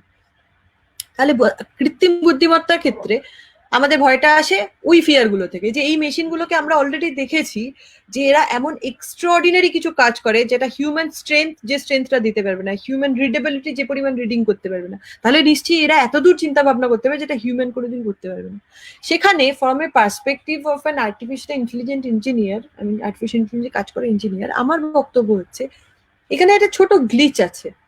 যে গ্লিচটা হচ্ছে যে কোনো পৃথিবীর ফিজিক্যাল এন্টিটির মতো তোমার পারফরমেন্স আর অ্যাকিউরেসি, এই দুটোর মধ্যে না এটা খুব সুন্দর একটা ইমব্যালেন্স আছে। ঠিক আছে? এই দুটো কোথাও গিয়ে এরু আমরা যেটাকে আগে বলতাম না যে মানে সমানুপাতিকটার আর এই রিভার্সটাকে যেন আমরা কি বলতাম ঠিক? হ্যাঁ, ব্যস্তানুপাতিক। এদের মধ্যে কাইন্ড অফ একটা ব্যস্তানুপাতিক সম্পর্ক রয়েছে। কারণ যখনই তুমি একটা কিছুর মানে ইন্টেলেকচুয়াল সিস্টেমে আমি বলছি, যেগুলোকে আমাদের ক্যালকুলেশন করতে হয়, ডিসিশন মেকিং করতে হয়, সব থেকে বড় কথা হচ্ছে যখন ডিসিশন মেকিং করতে হয়, ডিসিশন মেকিং এর ক্ষেত্রে এই পারফরমেন্স আর অ্যাকিউরেসি এই দুটো প্রচন্ডভাবে ব্যস্তানুপাতিক হয়ে যায়। তুমি একটা ডিসিশন প্রচন্ড দ্রুত নিয়ে ফেললে অধিকাংশ সময় দেখা যায় সেটার মধ্যে অনেক পয়েন্ট আছে যেগুলো তুমি মিস করে গেছো, যেগুলোর কথা ভাবোইনি। খুব ছোট কয়েকটা জিনিস নিয়ে আমরা যেটা বলি না, আমাদের মা বাবারা যেটা শেখায় যে হড়বড় করিস না, কোনো ডিসিশন নিতে গিয়ে 5বার ভাব। এই কারণে বলে কারণ অনেকগুলো অ্যাসপেক্টসকে আমরা ভাবি না, চট করে 2-4টে জিনিসের মধ্যে একটা সিদ্ধান্ত নিলাম, তাহলে কি হলো, আমার পারফরমেন্স ভালো হলো এবং কিন্তু অ্যাকিউরেসি ঠিক থাকলো না। মেশিনের ক্ষেত্রে এক্স্যাক্টলি সেম একটা পয়েন্টে গিয়ে একটা অদ্ভুত ইমব্যালেন্স তৈরি হয়, যে একটা মেশিনকে আমি যখন ধরো 20টা ডেটা দিচ্ছি, সেই 20টা ডেটা ধরো 20টা নাম্বার দিলাম, দিয়ে আমি 20টা নাম্বার দিয়ে বললাম যে এর মধ্যে সব থেকে ছোট নাম্বারটা খুঁজে দেখো, আমরা হিউম্যানরাই বের করে দেবো, মেশিন তো আরো তাড়াতাড়ি বের করে, এই তো এইটা। এবার আমাদের হিউম্যানদের কাছে 1 মিলিয়ন ডেটা দেওয়া হলো, 1 মিলিয়ন নাম্বার দেওয়া হলো, যে বলো সব থেকে ছোট নাম্বারটা খুঁজে দাও, আমাদের অনেক সময় লাগবে, যেগুলো সাফল করা থাকে খুঁজে খুঁজে খুঁজে, মেশিন হয়তো সেটাও আমাদের থেকে অনেক দ্রুত করে ফেলবে। এইবার ধরো 1 মিলিয়ন ডেটা পয়েন্ট দেওয়া হলো, যে ডেটা পয়েন্ট গুলো এক একটা এক্সপেক্টে আরো এতগুলো বিষয় রয়েছে, যে ধরো তোমাকে ক্যালকুলেশন করতে হবে যে একটা লোক এখানে এসেছে, তার এত বয়স, এত জায়গায় যাবে, তাহলে এই লোকটার আজকে শরীর ভালো থাকবে না খারাপ থাকবে, এই ডিসিশনটা তুমি নাও। এইরকম 1 মিলিয়ন ডেটা তার কাছে দেখা হলো, মেশিনের কিন্তু পারফরমেন্স একটু স্লো হয়ে এলো। এইখানে আর্টিফিশিয়াল ইন্টেলিজেন্স যে জায়গাটাকে ইন্ট্রোডিউস করতে বাধ্য হয়েছে, সেটার নাম হচ্ছে গ্রিডি অ্যালগোরিদম। গ্রিডি অ্যালগোরিদমে একটা বিষয় আমি খুব ছোট করে বলে দিই, বেশি ডিটেলে যাব না, খুব বেশি টেকনিক্যাল হয়ে যাবে। সেটা হচ্ছে যে ধরো একটা এটা আমি এই ডেসক্রিপশনটা, এই এক্সাম্পলটা আমি আগেও দিয়েছি, কিন্তু এটা এত রেলিভেন্ট যে এটা খুবই ভালোভাবে বলা যায়। যে ধরো তোমাকে একটা পয়েন্ট থেকে আরেকটা পয়েন্টে পৌঁছাবে, যে ধরো তুমি গড়িয়া থেকে ধর্মতলা যাবে, সেই গড়িয়া থেকে ধর্মতলা যাওয়ার ধরো 10টা ডিফারেন্ট পাথ আছে, তুমি এখান থেকে অটো ধরে এখানে গেলে, সেখান থেকে বাস ধরে ওখানে গেলে, ওখান থেকে মেট্রো ধরে তুমি পৌঁছে গেলে, কি তুমি পুরো রাস্তাটা বাসে গেলে, কি পুরো রাস্তাটা তুমি এটা সাইকেল চালিয়ে গেলে, কি পুরো রাস্তাটা তুমি এইভাবে গেলে, এরকম 10টা ধরো পাথ আছে। এর মধ্যে সব থেকে কম খরচ কোন পাথটায় হবে সেটা যদি তোমাকে জিজ্ঞেস করা হয়, তাহলে কি করতে হবে, তোমাকে পুরো রাস্তা, ধরো আর তোমার কাছে আর কোনো হেল্পিং হ্যান্ড নেই, তোমাকে একা বলতে হবে, তাহলে তোমাকে কি করতে হবে, প্রতিটা রাস্তা একবার করে গিয়ে গিয়ে দেখতে হবে। এটা সব থেকে সহজ উপায়, যে তুমি তারপরে বললে যে এইটা সব থেকে কম খরচের রাস্তা। এটাতে তোমার অ্যাকিউরেসি বেশি হলো, কিন্তু তোমার পারফরমেন্স কি ভালো হলো, তুমি কতটা সময় লাগালে একটা রাস্তা পৌঁছাতে, কতটা সময় লাগালে, দিয়ে তুমি বলতে পারলে যে হ্যাঁ এটা সব থেকে ছোট বিষয়। এইটার পরবর্তীকালে সেজন্য আরেকটা অ্যালগরিদম বেরোয়, যে অ্যালগরিদম বলো যে এই নেক্সট রুটটায়, যেটা তোমার সব থেকে ছোট মানে কম খরচের জায়গা, যে ধরো এখান থেকে মেট্রো অব্দি যাবো, এবার মেট্রো অব্দি যাওয়ার পথটার মধ্যে বাসে গেলে আমার 6 টাকা লাগবে, অটোতে গেলে আমার 8 টাকা লাগবে, তাহলে আমি বাসে যাবো, তাহলে এইটা এই মুহূর্তে আমার সব থেকে চিপ রাস্তা। ওখানে গিয়ে আমি দেখলাম যে মেট্রোর বদলে আমি যদি আরেকটা বাস ধরি, তাহলে আমার আরেকটু হয়তো ইজি হবে, তাহলে আমি ওটা সস্তা চলে যাবো। এইভাবে গেলে তুমি হয়তো সব থেকে সস্তাতম রাস্তাটা বের করতে পারলে না, হয়তো ওর থেকেও সস্তা একটা রাস্তা ছিল, কিন্তু তুমি নিয়ার অ্যাবাউট একটা কিন্তু রেজাল্ট বলে দিতে পারবে, যে কাছাকাছি হয়েছে, পুরোটা একদম অ্যাকিউরেসি হয়নি, কিন্তু কাছাকাছি একটা রেজাল্ট কিন্তু তুমি বলে দিতে পারবে। এই টেন্ডেন্সিটা হচ্ছে কাইন্ড অফ গ্রিডি অ্যালগোরিদম। আর এই গ্রিডি অ্যালগোরিদম আমাদের এআই তে ঢোকাতে বাধ্য হতে হয়েছে যখনই আমরা দেখেছি যে একটা হিউজ অ্যামাউন্ট অফ ডেটা, একটা বিপুল সংখ্যক জিনিসকে আমরা হ্যান্ডেল করছি। তো এই যে জায়গাটাতে আমরা কম্প্রোমাইজ করছি, এই compromise has a huge cost, যে কস্টটা আলটিমেটলি আমাদের হিউম্যান ইন্টেলিজেন্সকে একটা সার্টেন লেয়ারের মধ্যে বেঁধে ফেলে। আমরা কোথাও গিয়ে ভাবতে পারি যে একটা মেশিন এত তাড়াতাড়ি এই ক্যালকুলেশনটা করে ফেললো, তাহলে তো আমার থেকে বেশি ইন্টেলিজেন্ট নয়, কারণ আমরা সেই সাথে আমাদের মাথায় আরো এতগুলো প্রসেসিং চালাচ্ছি যেটা ওই মেশিনটা ভাবতেও পারবে না করার কথা। এই মুহূর্তে আজকে আমরা যখন খেতে বসছি, একটা খেতে বসার সময় কি খাচ্ছি, কোন খাবারটার সঙ্গে কোনটা ম্যাচ করে খাচ্ছি, তার সঙ্গে ব্যাকগ্রাউন্ডে 4টে থট চলছে, তার সঙ্গে খাওয়ার পরেই আমাকে কোথাও যেতে হবে তার থট চলছে, তার আগে আজকে এটা ফুরিয়ে গেল কালকে ওটা কিনতে হবে। এই যে এতগুলো থটস আমাদের মাথায় একসাথে একসাথে একসাথে একসাথে চলতে থাকছে, এই যে প্রসেসিং গুলো হচ্ছে, এই প্রসেসিং গুলোর জন্য কিন্তু আমাদের কোথাও গিয়ে ওই ইচ অ্যান্ড এভরি ইন্ডিভিজুয়াল অ্যাক্টিভিটির পারফরমেন্সটা কমাতে হয়েছে। এই কম্প্রোমাইজটা কিন্তু মেশিনের ক্ষেত্রেও করতে হয়। সুতরাং এইটা একটা খুবই হাইপোথেটিক্যাল কথা যে একদিন মেশিনের বুদ্ধি আমাদের থেকে সারপাস করে যাবে, এটা আমার অতটা মনে হয় না, এটা পসিবল না। একদম। ইনফ্যাক্ট আমি এই প্রসঙ্গে একটা কথা বলবো, যে যখনই এই প্রসঙ্গ আসবে তখন সাহিত্যকে এইদিকে বা কল্প সাহিত্য যেগুলো বলা হয়, আমি এই প্রসঙ্গে সত্যজিৎ রায়ের একটা গল্পের কথা বলবো, যে গল্পটার নাম হচ্ছে অনুকূল। আমরা অনেক সবাই জানি অনুকূল গল্পের প্রসঙ্গ, যেখানে এই তুমি যে কথাটা বললে না, এক্স্যাক্টলি এই প্রসঙ্গটা কোথাও গিয়ে আমার অনুকূলের কথাটা মনে করালো, যে যন্ত্রটার কোথাও গিয়ে না নিজস্ব সিদ্ধান্ত নেওয়ার ক্ষমতা আছে। ইনফ্যাক্ট কোথাও গিয়ে যন্ত্র যে নিজস্ব সিদ্ধান্ত নিতে পারে, তার সাথে আমার খুব একদম আদিম, একদম যদি প্রাথমিক পর্যায়ে সাহিত্যে চলে যায়, আমার মেডিসেলি ফ্র্যাঙ্কেনস্টাইনের প্রসঙ্গ তুলতে পারি, যে যন্ত্র কিভাবে দানব হয়ে যাচ্ছে, সেটা একটা আসতে পারে। ইনফ্যাক্ট সত্যজিতের আরেকটি গল্পের প্রফেসর শঙ্কু, যে গল্পটার নাম সম্ভবত হচ্ছে হিপনোজেন, যেখানে মানুষের আয়ু বাড়ানোর জন্য এবং সেই আয়ু বাড়িয়ে কিভাবে পৃথিবীতে রাজ করা যায়, গোটা পৃথিবী নিজের পায়ের তলায় আনা যায়। এবং মনে আছে ওখানে দুটো ইয়ে ছিল, থর আর ওডিন, এই দুটো যন্ত্র তৈরি করেছিলেন সেই বিজ্ঞানী। এবং ওই বিজ্ঞানীর মৃত্যু হবে এবং মৃত্যুর পরে ধরা রুটিন গিয়ে একটা প্রসেস চার্ট দেখে দেখে তাকে বিছানায় শুইয়ে দেবে, এরপরে কোনটার পর কোনটা দিতে হবে, এই যে প্রত্যেকটা ইনপুট দেওয়া আছে, কোথাও গিয়ে যেন পুরোটা সাজানো, এই ডাটাগুলো ইনপুট করা আছে। এতদিন আগে বসে সত্যজিৎ রায় যেন এই বিষয়টা কোথাও গিয়ে দেখতে পেয়েছিলেন যে যন্ত্র আর মানুষ কোথাও গিয়ে হয় একই সমান জায়গায় চলে আসবে, কিংবা যন্ত্র হয়তো কোথাও গিয়ে অনেক বছর পরে মানুষের বুদ্ধিমত্তাকে অতিক্রম করে যেতে পারে। এবং এটা এটা সত্যি একটা মানে আলোচনার বিষয়। না, রিক্তা কিছু বলছিলে এখানে মনে বলো। হ্যাঁ হ্যাঁ, এখানে আমি যেটা বলবো সেটা হচ্ছে যে সত্যজিৎ রায় আসলে মানে যেটা করেছেন, বা তিনি এখানে সত্যজিৎ রায় কেন, সেটা জুল ভার্নের কথা থেকে শুরু করলে আমরা তো হুম গোটা পৃথিবীর পুরনো যে সাইফাই যে জনতার সিনেমা এবং সাহিত্যকে যদি দেখতে চাই, তাহলে মানে একাধিক জায়গায় এরকম আমরা গল্প পেয়েছি। আমরা ছোটবেলাতে অনেক এরকম গল্প পেয়েছি যে রোবটের গল্প, মানে ছোটবেলায় পড়তাম আমরা যখন বেরোতো যে রোবটের গল্প। তা এইগুলোর ক্ষেত্রে আমার যেটা মনে হচ্ছে এটা একটা সাহিত্যিক জনার, মানে কল্পবিজ্ঞান একটা সাহিত্যের জনার, যেরকম ভাবে ঠিক ভূত একটা জনার, মানে ভূত কি আছে, ভূত তো নেই, কিন্তু এই সাহিত্য থেকে গেছে, তেমনি কল্পবিজ্ঞানে যারা খুবই প্রাজ্ঞ, যারা সময়কে দেখতে পান একটু এগিয়ে, বা তাদের নিজস্ব সময় যারা সবসময় আধুনিক থাকতে পারেন, সেই ধরনের মানুষরা তখন দাঁড়িয়ে সেই সৃষ্টিটা করতে পারেন যে আসলে এরকম একটা ঘটনা ঘটবে। কিন্তু উনিও বিশ্বাস করি আমি যে সত্যজিৎ রায় নিজে তার সব থেকে বড় উদাহরণ যে যন্ত্র মানুষকে ছাপিয়ে যেতে পারে না, তার কারণ হচ্ছে ওনার ওই যে আহ, অস্ত্রশস্ত্র, মানে ওনার যে ক্যামেরা, ওনার যে পরিকাঠামো, তাই নিয়ে এরকম বিশ্বমানের ছবি যদি বানানো যায় তাহলে মানুষই যেতে শেষ অব্দি। সুতরাং সত্যজিৎ রায় ওরকম গল্প লিখলেও মানুষই যে শেষ অব্দি কোথাও গিয়ে যন্ত্রের থেকে বেশ কয়েক কদম এগিয়ে থাকে, সেটা তার সব থেকে বড় উদাহরণ হচ্ছেন তিনি। কারণ ওনার কাজকর্ম দেখে বিভিন্ন বিদেশি পরিচালকরা বিস্মিত হয়ে গেছেন যে আরে মানে এই জিনিস নিয়ে এরকম ছবি বানাচ্ছেন। তার মানে কোথাও গিয়ে তো মানুষ চেষ্টা করলে সীমাবদ্ধতা কে অতিক্রম করতে পারে। আমার খুব মজার একটা ছোট্ট গল্প মনে পড়ে যাচ্ছে। একজন ক্যামেরাম্যান বন্ধুকে, ক্যামেরাম্যানের বন্ধুকে তার অন্য একজন বন্ধু আমন্ত্রণ জানান, এবং আমন্ত্রণ জানিয়ে খুব যত্ন করে খাওয়া দাওয়া করান। খাওয়া দাওয়া করার পর গল্প করতে বসেছে এবং ছবিগুলো দেখছেন, ছবিগুলো প্রিন্ট হয়ে এসেছে, তখন ছবি দেখছেন আগের গল্প। তখন ওই বন্ধু ওনাকে বলছেন যে কি চমৎকার ছবি তুলেছো, তোমার ক্যামেরাটার কত দাম, খুব দামি হবে। তখন ওর বন্ধু বলছে হ্যাঁ তুমি এত ভালো খাওয়ালে তোমার স্টোভটার প্রচুর দাম হবে না, বিদেশ থেকে আনা। তো ঠিক এই জায়গায় মানুষের আসলে জিতে যাওয়াটা থাকে কোথাও গিয়ে, যে নিজস্ব একটা মুনশিয়ানা, নিজস্ব স্কিল, নিজস্ব না, চেষ্টা। এখানে একটা কথা বলি, একবার একবার ইন্টারাপ্ট করছি। হ্যাঁ শোন, হ্যাঁ এইখানটা একবার ইন্টারাপ্ট করছি। এইটা খুবই পোয়েটিক পার্সপেক্টিভ, কারণ এই জায়গাটা হচ্ছে টেম্পোরারি। যে কোনো ইঞ্জিনিয়ারের সাথে যদি তুই এটা নিয়ে কথা বলিস, সে প্রথমে এই কথা বলবে ফর নাও। একদিন এরকম একটা মেশিনের অলরেডি মার্কেটে আসতে চলেছে যে মেশিনটা এমন রান্না করতে পারে, মানে ও এক্স্যাক্টলি কোন ইনগ্রেডিয়েন্টটা কোন পয়েন্টে দিয়ে কিভাবে রান্না করতে পারে যে কোনো একটা হিউম্যানের মানে অ্যাকিউরেসিকে সারপাস করে যাবে। তাই তো? সুতরাং এইটা ঠিক খুব একটা মানে ইঞ্জিনিয়ার হিসেবে এই লজিকটা একটুখানি গায়ে লাগে শুনতে, যে এই জায়গায় এটা আমি তো বেটার করে দেখালাম। আরে তুমি ওটাতে বেটার করে দেবে, একটা মেশিন যদি স্পেসিফিক্যালি শুধু ওই কাজটুকুর জন্য বানানো হয়, সে ডেফিনেটলি তোমার থেকে বেটার পারফর্ম করবে।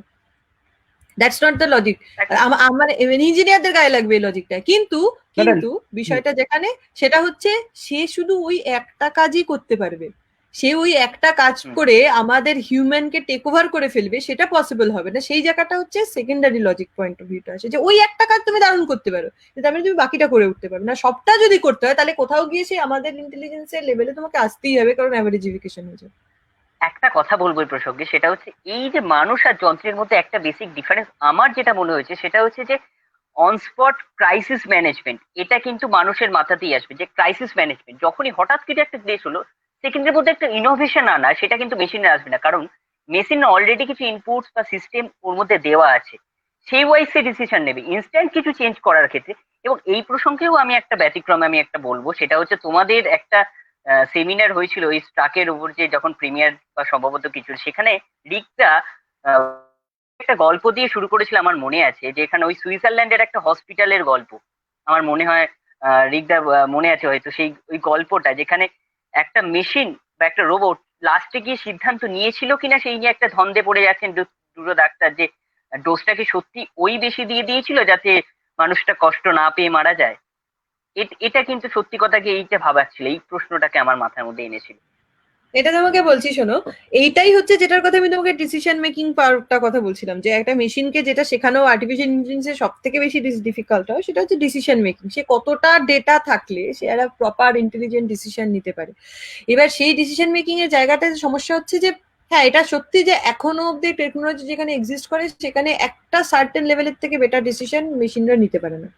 কিন্তু তুমি যদি বলো এই ক্রাইসিস ম্যানেজমেন্টের ক্ষেত্রেও কিন্তু একটা মেশিনকে যদি ধরো সেই ক্রাইসিসটা যতগুলো অ্যাসপেক্টস হতে পারে, যে ধরো এই সময়ে এই ধরনের 15টা সমস্যা আসতে পারে, এই 15টা সমস্যা আসলে তুমি এই 15 ধরনের আলাদা আলাদা রিয়াকশন দেখাবে, সেটা আজকের ডেটে দাঁড়িয়েও কিন্তু একটা মানুষের থেকে একটা মেশিন বেটার পারফর্ম করবে, কারণ ও জানে এই সমস্যাটা হলে এক্সাক্ট এই রিয়াকশন দিতে। একটা হিউম্যান কিন্তু কনফিউজড হয়ে যেতে পারে যে কোনটা যেন ছিল, এটা না ওটা কি ছিল। মেশিনের কিন্তু কোনোদিন ভুল হবে না, ওগুলো একদম এক্সিলেন্ট পারফর্ম করতে পারবে। কখন ভুল হবে? যদি এটা 16 নম্বর সমস্যা আসে, যে সমস্যাটার কথা ওর কাছে জানা নেই। এইবার আমরা ডিপ লার্নিং শিখছি, ডিপ লার্নিং বলবে যে না, ডিপ লার্নিং ইঞ্জিনিয়াররা খুব তেড়ে ফুড়ে উঠে বলতে পারে যে আবার কি কথা, আমরা তো ডিপ লার্নিং এ সেটাই শেখাচ্ছি যে তোমার যদি 15টা সমস্যা তোমাকে ফিট করা থাকে তাহলে 16 নম্বরটা তুমি নিজে নিজে বুঝে নাও। এটাই, এই বোঝাটাই তো ডিপ লার্নিং শেখায়। তো সেটা এখনো ততটা এফিসিয়েন্ট হয়নি যে সেটাকে আমরা বিরাট কিছু বলতে পারবো। তবে হ্যাঁ, সেটা কিন্তু একটা প্রসপেক্ট আছে। তোমার এই প্রশ্নটার উত্তর হয়তো সেটাই হবে, এটা কিন্তু একটা প্রসপেক্ট আছে। এই প্রসেসের দিকে কিন্তু এআই ইঞ্জিনিয়াররা কিছুটা যেতে শুরু করেছে, যে 15 পরে 16 নম্বর সমস্যা এলে সে কি করবে সেটা যাতে নিজে নিজে বুঝতে পারে। বাট ওইখানে সেই কথাটাই চলে আসে, যত এগুলো বাড়বে তত ওর ইয়ে কমবে, অ্যাকিউরেসি কমবে। না, তার থেকেও বড় কথা যেটা আছে সেটা হচ্ছে 16 নম্বরটা মানুষের প্রয়োজন হচ্ছে কিনা, বা মানুষ 16 নম্বরটা তাকে শেখাবে কিনা। মানুষ যখন শেখাবে তখন না, এটাই তো, এটা তো সেই এইটা যদি ডিপ লার্নিং শিখতে থাকে তাহলে কিন্তু এই 16 নম্বরটা আমি শেখালে তুমি শিখবো তা নয়, ও কিন্তু নিজে নিজেও শিখতে পারে। না এটা কি, না আনসুপারভাইজড লার্নিং, হ্যাঁ, আনসুপারভাইজড লার্নিং, ওটাই তো বললাম, deep learning unsupervised learning. Unsupervised learning এর ক্ষেত্রে ওরকম কোনো ব্যাপার নেই যে তোমায় শেখালে তবে শিখবে, ও নিজে নিজে শেখার কথা। এখনো অব্দি পারে না, এখনো অব্দি সেসবের কোনো ওই লেভেলের ইন্টেলিজেন্স কিছুই প্রায় হয়নি, কিন্তু চেষ্টা করে, মানে চেষ্টা করা হচ্ছে এটা করার জন্য। হ্যাঁ, মানুষই চেষ্টা করছে, এটা তো শেষ কথা। মানুষই চেষ্টা করছে, মানুষই চেষ্টা। এখনো মেশিনে সেটার তো যে একটাই এক্সাম্পল পাওয়া গেছিল, যদিও সেই এক্সাম্পলটার অথেন্টিসিটি কতটা সেই নিয়ে প্রচুর প্রশ্ন রয়েছে, যে অ্যাকচুয়ালি ভিতরে কি হয়েছিল, কারণ কি খবরটা প্রকাশ করতে চায় না, জানো কিনা জানি না শুভদীপ। এটা খুব ইন্টারেস্টিং বিষয় হয়েছিল যে ফেসবুকের দুটো সার্ভার, সেই দুটো সার্ভারের মধ্যে ওরা ইউজুয়ালি ফেসবুকের সার্ভার ল্যাঙ্গুয়েজ গুলো যেভাবে পরস্পরের সাথে কমিউনিকেশন করে সেটা হচ্ছে এনক্রিপ্টেড ল্যাঙ্গুয়েজ, যে এটা এনক্রিপশন করে দেওয়া হয়, যে এই দুটো সার্ভার পরস্পরের সাথে এই একটা পার্টিকুলার এনক্রিপশন দিয়ে কনভারসেশন করবে যাতে বাইরের কেউ ইন্টারসেপ্ট না করতে পারে, হ্যাকিং না করতে পারে, আলাদা রিজন রয়েছে। কোনো একটা পার্টিকুলার সময়ে ফেসবুকের এরকম দুটো সার্ভার কোনো একটা ব্রিচ সেন্স করে যে আমাদের এনক্রিপশনটা মোস্ট প্রবাবলি ব্রিচ করে গেছে, তখন এটা নিজেদের মতো এনক্রিপশন বানিয়ে নিয়েছিল এবং তারা ওইরকম একটা বিশেষ ল্যাঙ্গুয়েজে পরস্পরের সাথে কথা বলতে শুরু করেছিল যেটা হিউম্যান ইন্টারসেপ্ট করতে পারছে। মানে ওটা যারা বানিয়েছে, যে নিজে মেশিনটা বানিয়েছে, সে ইন্টারসেপ্ট করতে পারছে না, যে কি ভাষায় কথা বলছে আমি জানি না। এটাকে এআই জগতের একটা হই হই ফেলে দেওয়া ঘটনা হিসেবে বলা হয়েছিল, যে মেশিনরা নিজেদের মতন করে কথা বলছে।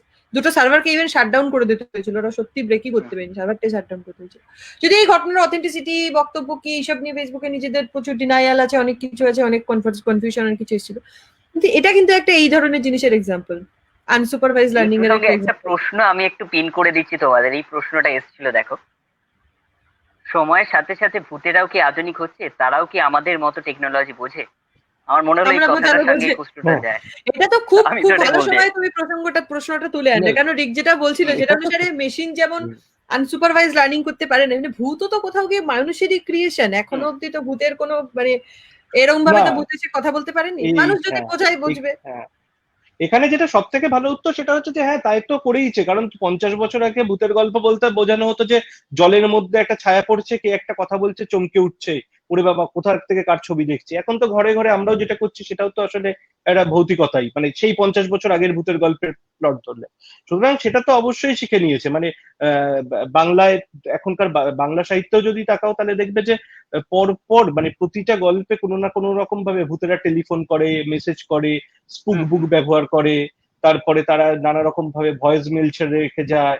এই ভবিষ্যতের কথা তো আমার মনে পড়লো, এই কথা ছিল স্পুক বুক। হ্যাঁ, তা সাহিত্যকে তো কোথাও মানে আলাদা করা যাবে না সমাজ থেকে। যেভাবে এগিয়েছে এখনকার ছেলে মেয়েদের কাছে বিশ্বাসযোগ্য করতে গেলে ওই দিয়েই করতে হবে। এখনকার যারা পাঠক তাদের কাছে গিয়ে কেউ যদি এরকম বলে যে দূর থেকে একটা যেন গলা শোনা যাচ্ছে আর গা ছমছম, সেই ভয়টা কি তৈরি হবে? হবে না। তার কারণ হচ্ছে এখন এগুলোর এতগুলো কাউন্টার লজিক হয়ে গেছে, তার মধ্যে যেই সময়ের মধ্যে দিয়ে আমরা যাচ্ছি, তাই সেখানে যদি মেশিনটাকে ভূত করে দেওয়া হয় কোনো গল্পের প্লটে, যে প্রতিদিন থাকা আমার মোবাইলটা ভূত হয়ে গেছে, কিংবা আমার ঘরে থাকা একটা অন্যান্য ল্যাপটপ সে নিজের মতন করে, আমার একটা গল্পের কথা মনে পড়ছে ল্যাপটপ বলে, খুব ভুল না করলে ওটা দেবারতী, দেবারতিনীর চোখ, আমার মনে পড়ছে না, আমি মার্জনা চেয়ে নিচ্ছি, কিন্তু ল্যাপটপ বলে একটি গল্পের কথা বেশ আমার খুবই চমৎকার লেগেছিল। সেই ল্যাপটপটা হাত ঘুরে এসেছিল নানা রকম, এবং ওটা খুললে ওটা থেকে আর কি বিভিন্ন তার পুরনো ইতিহাস সে বলতে থাকতো। তাই সেই রকম গল্প বাংলায় হয়েছে। টাইপরাইটারের মতন গল্প কবে হয়ে গেছে, সিজার বাগচি এখন লেখেন, প্রচেত গুপ্ত এখন গল্প লেখেন, তাদের প্রত্যেকের গল্পে তাদের গল্পে তো টেকনোলজি ছেয়ে আছে, সুতরাং সেটা তো এই সময়কে ছেড়ে নয়, সেটা অবশ্যই আছে। ইভেন একটা তুমি গল্প একটু দিয়ে, আগে যে হ্যাঁ বল। এক সেকেন্ড, তুমি একটু আগে যে আনফ্রেন্ডেড এর কথা বললে, ওটাই তো একটা প্রচন্ড টেকনোলজি ব্যবহার করা ভূত, যে ভিডিও কল, একদম। লাইভ চ্যাট এগুলোকে ব্যবহার করছে। আসলে এগুলোর মধ্যে যেটা থাকে সেটা হচ্ছে ওই যেটা আমরা শুরুতে বলছিলাম না, যে আনট্রাস্টওয়ার্দিনেস। মানে ধরো এই যে আমরা আজকে লাইভ সেশন করছি, এটা kind of everybody is taking for granted যে আমরা অ্যাকচুয়ালি এখন ফিজিক্যালি বসে বসে কথা বলছি। ধরো আমরা বলছি না, ধরো আমাদের এটা একটা রেকর্ডেড সেশন, এই কথাটা আমরা আগেও বলে রেখেছি, দিয়ে আজকে জাস্ট আমরা চালিয়ে দিয়েছি live. We can do that, right? আমরা তো এটা করতেই পারি। যে আমরা একটা স্ক্রিপ্টেড ভার্সন রেখেছিলাম, সবাই সবার সাথে কথা বলে এই কথাগুলো আমাদের আগেই বলা হয়ে গেছে। এই মুহূর্তে হয়তো আজকে ফিজিক্যালি আমরা অন্য কোথাও আছি, অন্য কিছু করছি, কিন্তু লাইভ সেশনে দেখাচ্ছে আমরা এখানে আছি। ইভেন এটাকে একটা থ্রিলার গল্পের প্লট হিসেবে ব্যবহার করা, যে লোকে ভাবছে লাইভ, কিন্তু অ্যাকচুয়ালি তারা অন্য কোনো অ্যাক্টিভিটি করছে। তো এরকম যদি এটা বিষয় হয়, তাহলে how much can you trust? এগুলোতে পুরোপুরি বিশ্বাস কখনোই করা যায় না, সেখান থেকেই এই সমস্যাগুলো আসে। একদম। একটা গল্প আমার খুব সুন্দর মনে হলো, আমরা একদম শেষ পর্যায়ে চলে এসেছি, 1 ঘন্টা 10 মিনিট হয়ে গেছে, আর 5 মিনিট 6 মিনিট হয়তো আমরা থাকবো লাগে। তার আগে একটা ছোট্ট ঘটনা আমার মনে হলো। আমি যখন এই পুরো সেশনটা আমার মানে আইডিয়া দেয় আমাকে রিক্তা, তারপর আমি বিভিন্ন জিনিস এই সাইবার হরর নিয়ে আমার আগেই ইন্টারেস্ট ছিল একটা, কারণ আমি যখন আগেরবার ভূততত্ত্ব করতে চেয়েছিলাম, তার মধ্যে একটা ভৌতিক 5 ফোড়ন বা এই ধরনের একটা জিনিস ছিলাম, যেখানে 5টা ভৌতিক গল্প মানে জনরাকে আমি এক্সপ্লোর করতাম। তার মধ্যে একটা ছিল, আমি ভেবেই রেখেছিলাম যে সাইবার হরর, কিন্তু সেরকম কাউকে পেলাম না যে আমি যার হাতে এই সাইবার হরর দিতে পারি। কারণ এমন একটা বিষয় যেটা আমার মনে হয় এখনো অব্দি বাংলা সাহিত্যে সেভাবে চর্চিত নয়। সাইবার হরর আমরা বিদেশি সাহিত্যে বিভিন্ন লেখা সিনেমা দেখতে পাই, বাংলায় অতটা চর্চিত সাইবার হরর নয়। এবং একটা ঘটনা, রিয়েল লাইফ ঘটনা, আমি পড়তে পড়তে বা খুঁজতে খুঁজতে পেলাম, আমার মনে হলো এটা শেয়ার করলে যারা দর্শক আছে তাদেরও ভালো লাগবে, খুব ইন্টারেস্টিং ঘটনা। সেটা হচ্ছে, আমরা নিশ্চয়ই ডার্ক ওয়েবের কথা জানি অনেক সবাই। তো ডার্ক ওয়েবে বিভিন্ন রকমের চ্যাটিং ওয়েবসাইট আছে। তার মধ্যে একটা ছেলে, সম্ভবত ছেলেটার বয়স হচ্ছে 13 কিংবা 14, এর বেশি হওয়ার কথা না। সে কি হয়েছে, একলা থাকে, একলা থাকতে থাকতে হঠাৎ একটা ড্রাইভ মানে আর কি রকম ব্ল্যাক মানে আর কি ডার্ক ওয়েবের একটা সাইটের সন্ধান পায়, এবং সে সাইটে অ্যাডাম বলে একটা ছেলের সাথে তার পরিচয় হয়, এবং এই অ্যাডাম বলে ছেলেটার সাথে কথা বলতে থাকে। 1 বছর এর পর অ্যাডাম তাকে একটা উদ্ভট প্রশ্ন করে, সেটা হচ্ছে সূর্যের রশ্মি বা সূর্যের অনুভব কেমন হতে পারে। ও বলছে যে হ্যাঁ গরম হবে, আই থিঙ্ক গরমই তো হওয়ার কথা, হট আই গেস, এরকম কিছু একটা লিখেছিল ইংলিশে। দিয়ে তখন বলছে তাই কি, বলছে হঠাৎ তুমি এই প্রশ্ন করছো কেন। বলছে আচ্ছা তোমার কোন আবহাওয়া ভাল লাগে, এখন বাইরে কি রোদ উঠেছে, মেঘ করেছে, বৃষ্টি হচ্ছে কি, এরকম ধরনের কিছু প্রশ্ন। তো বলছে সেটা তো তুমি তোমার জানলার পর্দা সরিয়ে দেখতে পাবে, দেখলেই দেখতে পাবে কেমন অবস্থা। ও তখন লিখছে আই কান্ট, আমি পারবো না। বলছে কেন, বলছে না আমি একটা ঘরেই জবে থেকে আছি, আমি একটা ঘরেই আছি, আমি একটা শব্দ শুনতে পাই, যে শব্দটা সম্ভবত কোন একটা স্পিকার থেকে আসে, এবং আমাকে কিছু ইনস্ট্রাক্ট করে প্রতি মুহূর্তে, কিছু মানে কমেন্ট দিতে থাকে, জাস্ট এইটুকু আমার মনে আছে। তারপরে হঠাৎ করে কি হয়, যে ও যখন নেক্সট প্রশ্নটা করতে যায় তার আগে হঠাৎ করে ওই লগ মানে সাইন আউট হয়ে যায় সেই অ্যাডাম। তারপর প্রায় 6 মাস এই অ্যাডামের কোনো পরিচয় নেই, হঠাৎ কোনো সাইট থেকে। ইনফ্যাক্ট ওই অ্যাডামের সাথে ও যখন পরিচয় হয়, তার 1 বছরের মধ্যে ওই ছেলেটা ওকে বলেছিল আচ্ছা তুমি অন্যান্য পপুলার সোশ্যাল সাইট গুলো ইউজ করতে পারো, ফেসবুক আছে, ইনস্টা আছে, হোয়াটসঅ্যাপ আছে, সেখানেও তো চ্যাটিং করতে পারি আমি। তো বলছে না আমার কিছু প্রাইভেসি রিজন আছে, তার জন্য আমি এখান থেকেই চ্যাট করব। তো সেভাবেই চ্যাট চলে। তো ওই ছেলেটা জাস্ট 6 মাসের জন্য কোথাও যেন পেপাত্তা হয়ে যায়, জাস্ট সিস্টেম থেকেই হারিয়ে যায় যেন মনে হয়। তারপর হঠাৎ একদিন 6 মাস পরে ওই সিস্টেম থেকে একটা মেসেজ আসে, এবং সেই মেসেজটা খুব একটা দীর্ঘ মেসেজ, আমার ঠিক এক্স্যাক্টলি মেসেজটা অনেকটা বড় মেসেজ, আমার এক্স্যাক্টলি কথাগুলো মনে নেই, কিন্তু জাস্ট ওখানে এরকম কথাগুলো লেখা ছিল, তার তর্জমা করলে এটা দাঁড়ায় যে ওই দিন হঠাৎ করে হয়তো কিছু একটা বলে ফেলেছিলাম, কিছু মনে করো না, আমি একটু ওরকম ভাবেই কথা বলে ফেলি মাঝে মাঝে, খেয়াল থাকে না, সরি প্লিজ। এবং এই কথাটা যখন ইংলিশে লেখা হয়েছে, ধরো এইচ ই এল পি, এই যে প্রত্যেক চারটে সব সেন্টেন্স আছে, চারটে সব সেন্টেন্সের প্রথম অক্ষরগুলো যদি নেওয়া হয় তাহলে কিন্তু বেরিয়েছে H-E-L-P, এবং যেটা জুড়লে দাঁড়ায় হেল্প। সেটা কি কোথাও কি একটা গভীরে কিছু একটা কোড লার্নিং দিচ্ছে, সে কিছু কিছু সংকেত দিতে চাইছে, ছেলেটা কি সত্যি বিপদে পড়ে আছে? কারণ কি, সেই ছেলেটা একটা বন্দি জায়গায়, সে কখনো সূর্যের আলো দেখেনি। এইরকম কিছু ডার্ক ওয়েবের গল্প কোথাও যেন আসে। মাঝে মাঝে আমরা ডার্ক ওয়েব থেকে এমন কিছু মেসেজ রিসিভ করি যেটা হয়তো আমাদের ওই স্পর্ধিত জগতের বাইরে কিছু গিয়ে ডিনোট করে। আমার মনে হয় রিকদা বারবার ওই সেই প্রসঙ্গগুলো বলছিলেন, আমরা মাঝে মাঝে আমাদের যে চেনা দুনিয়ার বাইরে অনেক কিছু জায়গার কৌতূহল, অতি কৌতূহলে চলে যায়, স্পর্ধিত জগতের বাইরে চলে যায়, সেটার কথা মনে পড়ে। তো এরকম বিভিন্ন ধরনের গল্প আমরা ডার্ক ওয়েব সম্পর্কে বা এই যে সাইবার হররের পার্টিকুলারলি বিভিন্ন বিষয় নিয়ে শুনতে পাই, যেগুলো নিয়ে বিভিন্ন সময় ওয়েব সিরিজ হয় বা কিছু। একদম। হ্যাঁ, রিকদা। হ্যাঁ, মানে সে তো সময়ের সাথে সাথে এটা একটা খুব চর্চিত মানে নামই হয়ে উঠেছে। এবং সেগুলো নিয়ে এখন মানে আমার যেটা নিজের মনে হয়, এই যে আমরা যেগুলো দেখি বা পড়ি বা এই বিভিন্ন তোমার ওটিটি প্ল্যাটফর্মে যেগুলো দেখতে পাই, তাদের মধ্যে না একটা মানে সেটা দিয়ে সবটা দেখলে ঠিক হবে না। কারণ তাদের অনেকগুলো লক্ষ্য থাকে। তো প্রথম কথা হচ্ছে তাদের নিজস্ব টার্গেট অডিয়েন্স তৈরি করা, তাদের নিজস্ব একটা জনক তৈরি করা, এইখান থেকে এই গল্প এতগুলো এবছর দেখাবো, এরকম দেখাবো, নতুন বিষয় নিয়ে ভাবো, নতুন জিনিস দেখাতে হবে। এটার যদি নিবিড় গভীর এবং তার সাথে সাথে হচ্ছে যে তোমার একটা চর্চা করতে যাও, তাহলে তুমি বারবার ওই একটা জায়গাতেই ফিরে আসবে। প্রথম যখন বলছিলাম যে ওই কদিন আগে সেই একটা আহ, সবাই অবতার বানাচ্ছিল না ফেসবুকে, যে অবতার বানিয়ে আপলোড করছে, নিজের অবতার নিজেই বানাচ্ছে, যে মাঝখানে হুম আপলোড করতে শুরু করেছিল যে এরকম দেখতে আমি এই করি ওই করি। হুম হুম হুম এটা বহুদিন আগে ওই হন্টেড যে টেকনোলজি, মানে হন্টেড যে আমি বললাম তখন যে মেশিনের মধ্যে কিভাবে হন্টোলজি ঢুকে পড়ছে, সেই সময় দাঁড়িয়ে স্কট একটা কথা বলেছিলেন। তিনি বলেছিলেন যে একদম কোট অ্যান্ড কোট, যার বাংলা মানে করলে অবতার বা অবতারের কাছাকাছি দেবত্ব এরকম একটা কিছু বানায়, যে মানুষের ডিজায়ার হচ্ছে এই অপার্থিব স্তরে নিজেকে আপলোড করে দেওয়া। তো এই হুম অপার্থিব হুম স্তরে নিজেকে আপলোড করে দেওয়ার, এই আপলোড কথাটা তিনি সেই সময় দাঁড়িয়ে ব্যবহার করছেন, আজ থেকে প্রায় 22-24 বছর আগে।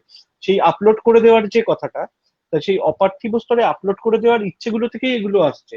এবং প্রতি মুহূর্তে যে কোডের কথা বলছো, যে কোড, এই কোড তো আমরা ছোটবেলায় সবাই খেলেছি। মানে আমরা মাঠে গেছি, নিজেরা যখন টেক্সট করেছি, নিজেরা যখন বন্ধুদের সাথে বিভিন্ন রকম আলাদা আলাদা খেলায় খেলেছি, ক্রিকেটের সময় খেলেছি, তখন এই কোড কথাটাকে যেভাবে এখন একটা খুব মানে গুরুতর জায়গায় নিয়ে যায়, আমাদের কাছে তো অনেক সরল ছিল, আমাদের কাছে অনেক সহজ ছিল যে আহ, ওই ব্যাটসম্যানের অফ স্ট্যাম্পে দুর্বলতা আছে মানে 1 নম্বর দেখাচ্ছে উইকেট কিপার, ওইদিকে বল করো। এটা তো কোড হিসেবেই আমরা জানতাম, এটাকেও কোড বলতাম। সুতরাং এগুলোর ক্ষেত্রে আমার যেগুলো মনে হয়, সেটা আড়ম্বর বেড়েছে অনেক, আড়ম্বরতা বেড়েছে অনেক, কিন্তু বেসিক জায়গায় সেই একই রকম সবকিছু লুকিয়ে আছে। আমরা আমরা যে পরিমাণ কোড, মানে আমার নিজের মনে আছে একটি লেখা লিখতে গিয়ে আমি শন ভাষার কথা লিখেছিলাম। মানে ধরো তোমাকে আমি একটা কিছু বলছি, তার আগে স মাঝে ন বলে আমরা দুজন সবার মাঝে কথোপকথন করে চলেছি। সেটাও তো কোড, সেই ডিকোড হুম করতে পারে যে সে সেখানে বুঝে যায় এদের একটা অন্য কিছু ছক আছে, এটা করতে চাইছে। তা এই যে এই তুমি যে জায়গাটা বলছো, তার মধ্যে দিয়ে দাঁড়িয়ে এখন যে জায়গা, মানে যেসব জায়গাগুলো এসেছে তার মধ্যে নতুন মানে খুব বেশি কিছু, একমাত্র আমার নিজের আগ্রহের জায়গা যেটা বলতে পারো সেটা হচ্ছে যে এই যে এই আনসুপারভাইজ লার্নিং হলে মেশিন কোন জায়গায় যেতে পারে, এই একটা যদি আমাদের ডিপ লার্নিং হুম যাকে বলা হচ্ছে, সেটা করতে করতে মেশিন কি আদৌ কখনো নিজে থেকে কিছু করে ফেলতে পারে কিনা, এইটা দেখার একমাত্র আগ্রহ বা অপেক্ষা আছে। বাকি যা কিছু হয়, মানে যা কিছু হয় বলতে আমি কখনোই টেকনোলজি নিয়ে যারা চর্চা করছেন বা রীতিমতন গবেষণা করছেন তাদের কথা আমি বলছি না, আমি বলছি যে সমাজ বা সাহিত্যে ছড়িয়ে ছিটিয়ে থাকা এগুলোর যে প্রভাব আমরা দেখতে পাই, সেগুলোর মধ্যে আমি কোথাও গিয়ে ওই ডিপ স্ট্রাকচার যে কথাটা বলি, ডিপ স্ট্রাকচারে গিয়ে খুব নতুন কিছু আচমকা হয়ে যেতে দেখিনি। যেটা দেখেছি তার সুপার স্ট্রাকচারে, তার প্রকাশের ধরনে অনেক পার্থক্য দেখতে পেয়েছি।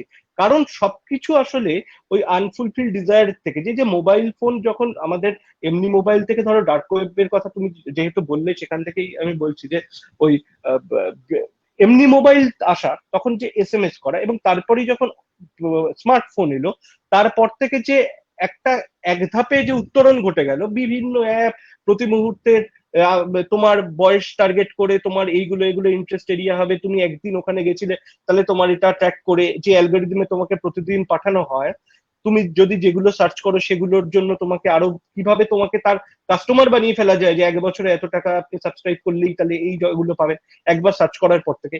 এটা তো আরো বড় খেলা, মানে আমাদের এই জায়গাটায় গিয়ে কোথাও গিয়ে ভাবতে হবে যে প্রতি মুহূর্তে, আগে আগে এগুলো মানুষ অত ভাবতো না, কিন্তু সবাই অনেকেই বুঝতে পারছে।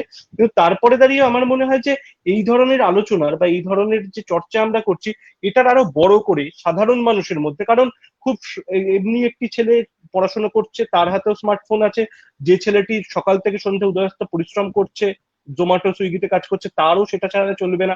সুতরাং আমার মনে হয় এটা নিয়ে আরো বেশি মানুষকে অ্যাওয়ার করার দরকার আছে, যে সবটা কিন্তু তুমি যেরকম ভাবছো সেরকম নয়, এর ভিতরের জায়গাগুলো। তাহলেই প্রযুক্তির চোখে ভূত যেরকম চর্চা হচ্ছে, তেমনি প্রযুক্তির যে নিজস্ব ভয় বা প্রযুক্তির যে নিজস্ব ভৌতিকতা, প্রযুক্তির থেকে আমাদের যে আশঙ্কা, সেটার সম্পর্কে আরো বেশি অ্যাওয়ারনেস তৈরি করতে থাকলে ওই ভয়টা হয়তো কোথাও কেটে যাবে।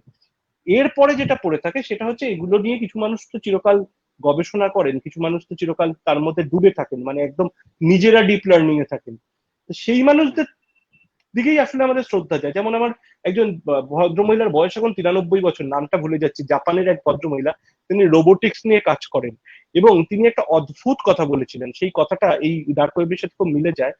উনি বলছিলেন যে ওই উপত্যকা, মানে ভয়ের উপত্যকা, মানে ভ্যালি অফ মানে ভ্যালি অফ ফিয়ার আনক্যানি, বা এরকম। হ্যাঁ, ভ্যালি অফ ফিয়ার না, উনি উনি টার্মটা ওরম বলেছিলেন। সেই ভদ্র মহিলা জাপানি, আমার নামটা মনে পড়ছে না এই মুহূর্তে।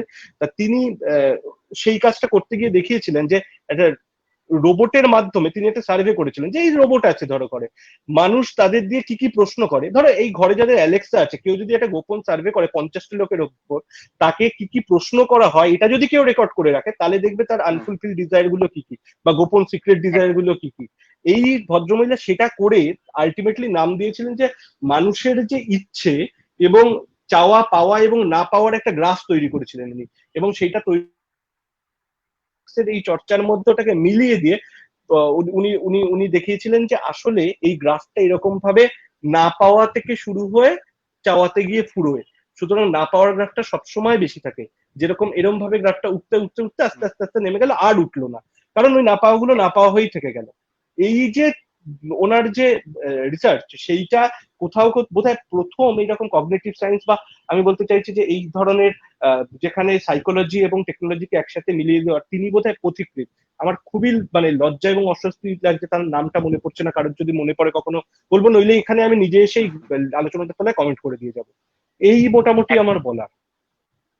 এবারে আমরা একদম পুরো প্রায় 1 ঘন্টা 20 মিনিট হয়ে গেল সে জায়গা থেকে, কারণ টেকনোলজি এবং ভৌতিকতা দুটোই এতটা ভাস্ট বিষয়, যেটা সত্যি 1 ঘন্টার মধ্যে কভার করার মতো না। অনেক প্রশ্ন আছে, আমরা যখন আলোচনা করেছিলাম বিভিন্ন প্রশ্ন তালিকা বানিয়েছিলাম, তার মধ্যে থেকে অনেক প্রশ্ন এখনো রয়ে গেল 1 ঘন্টার মধ্যে সেগুলো কভার করেন। আমি শেষটা রাকা দিকে দিয়ে করব, কারণ রিকদার সাথে আগে আমরা অলরেডি একটা ইয়ে করেছি, এবং রিকদা আগের বার মনে আছে এন্ড নোটস ওখানেই দিয়েছিল।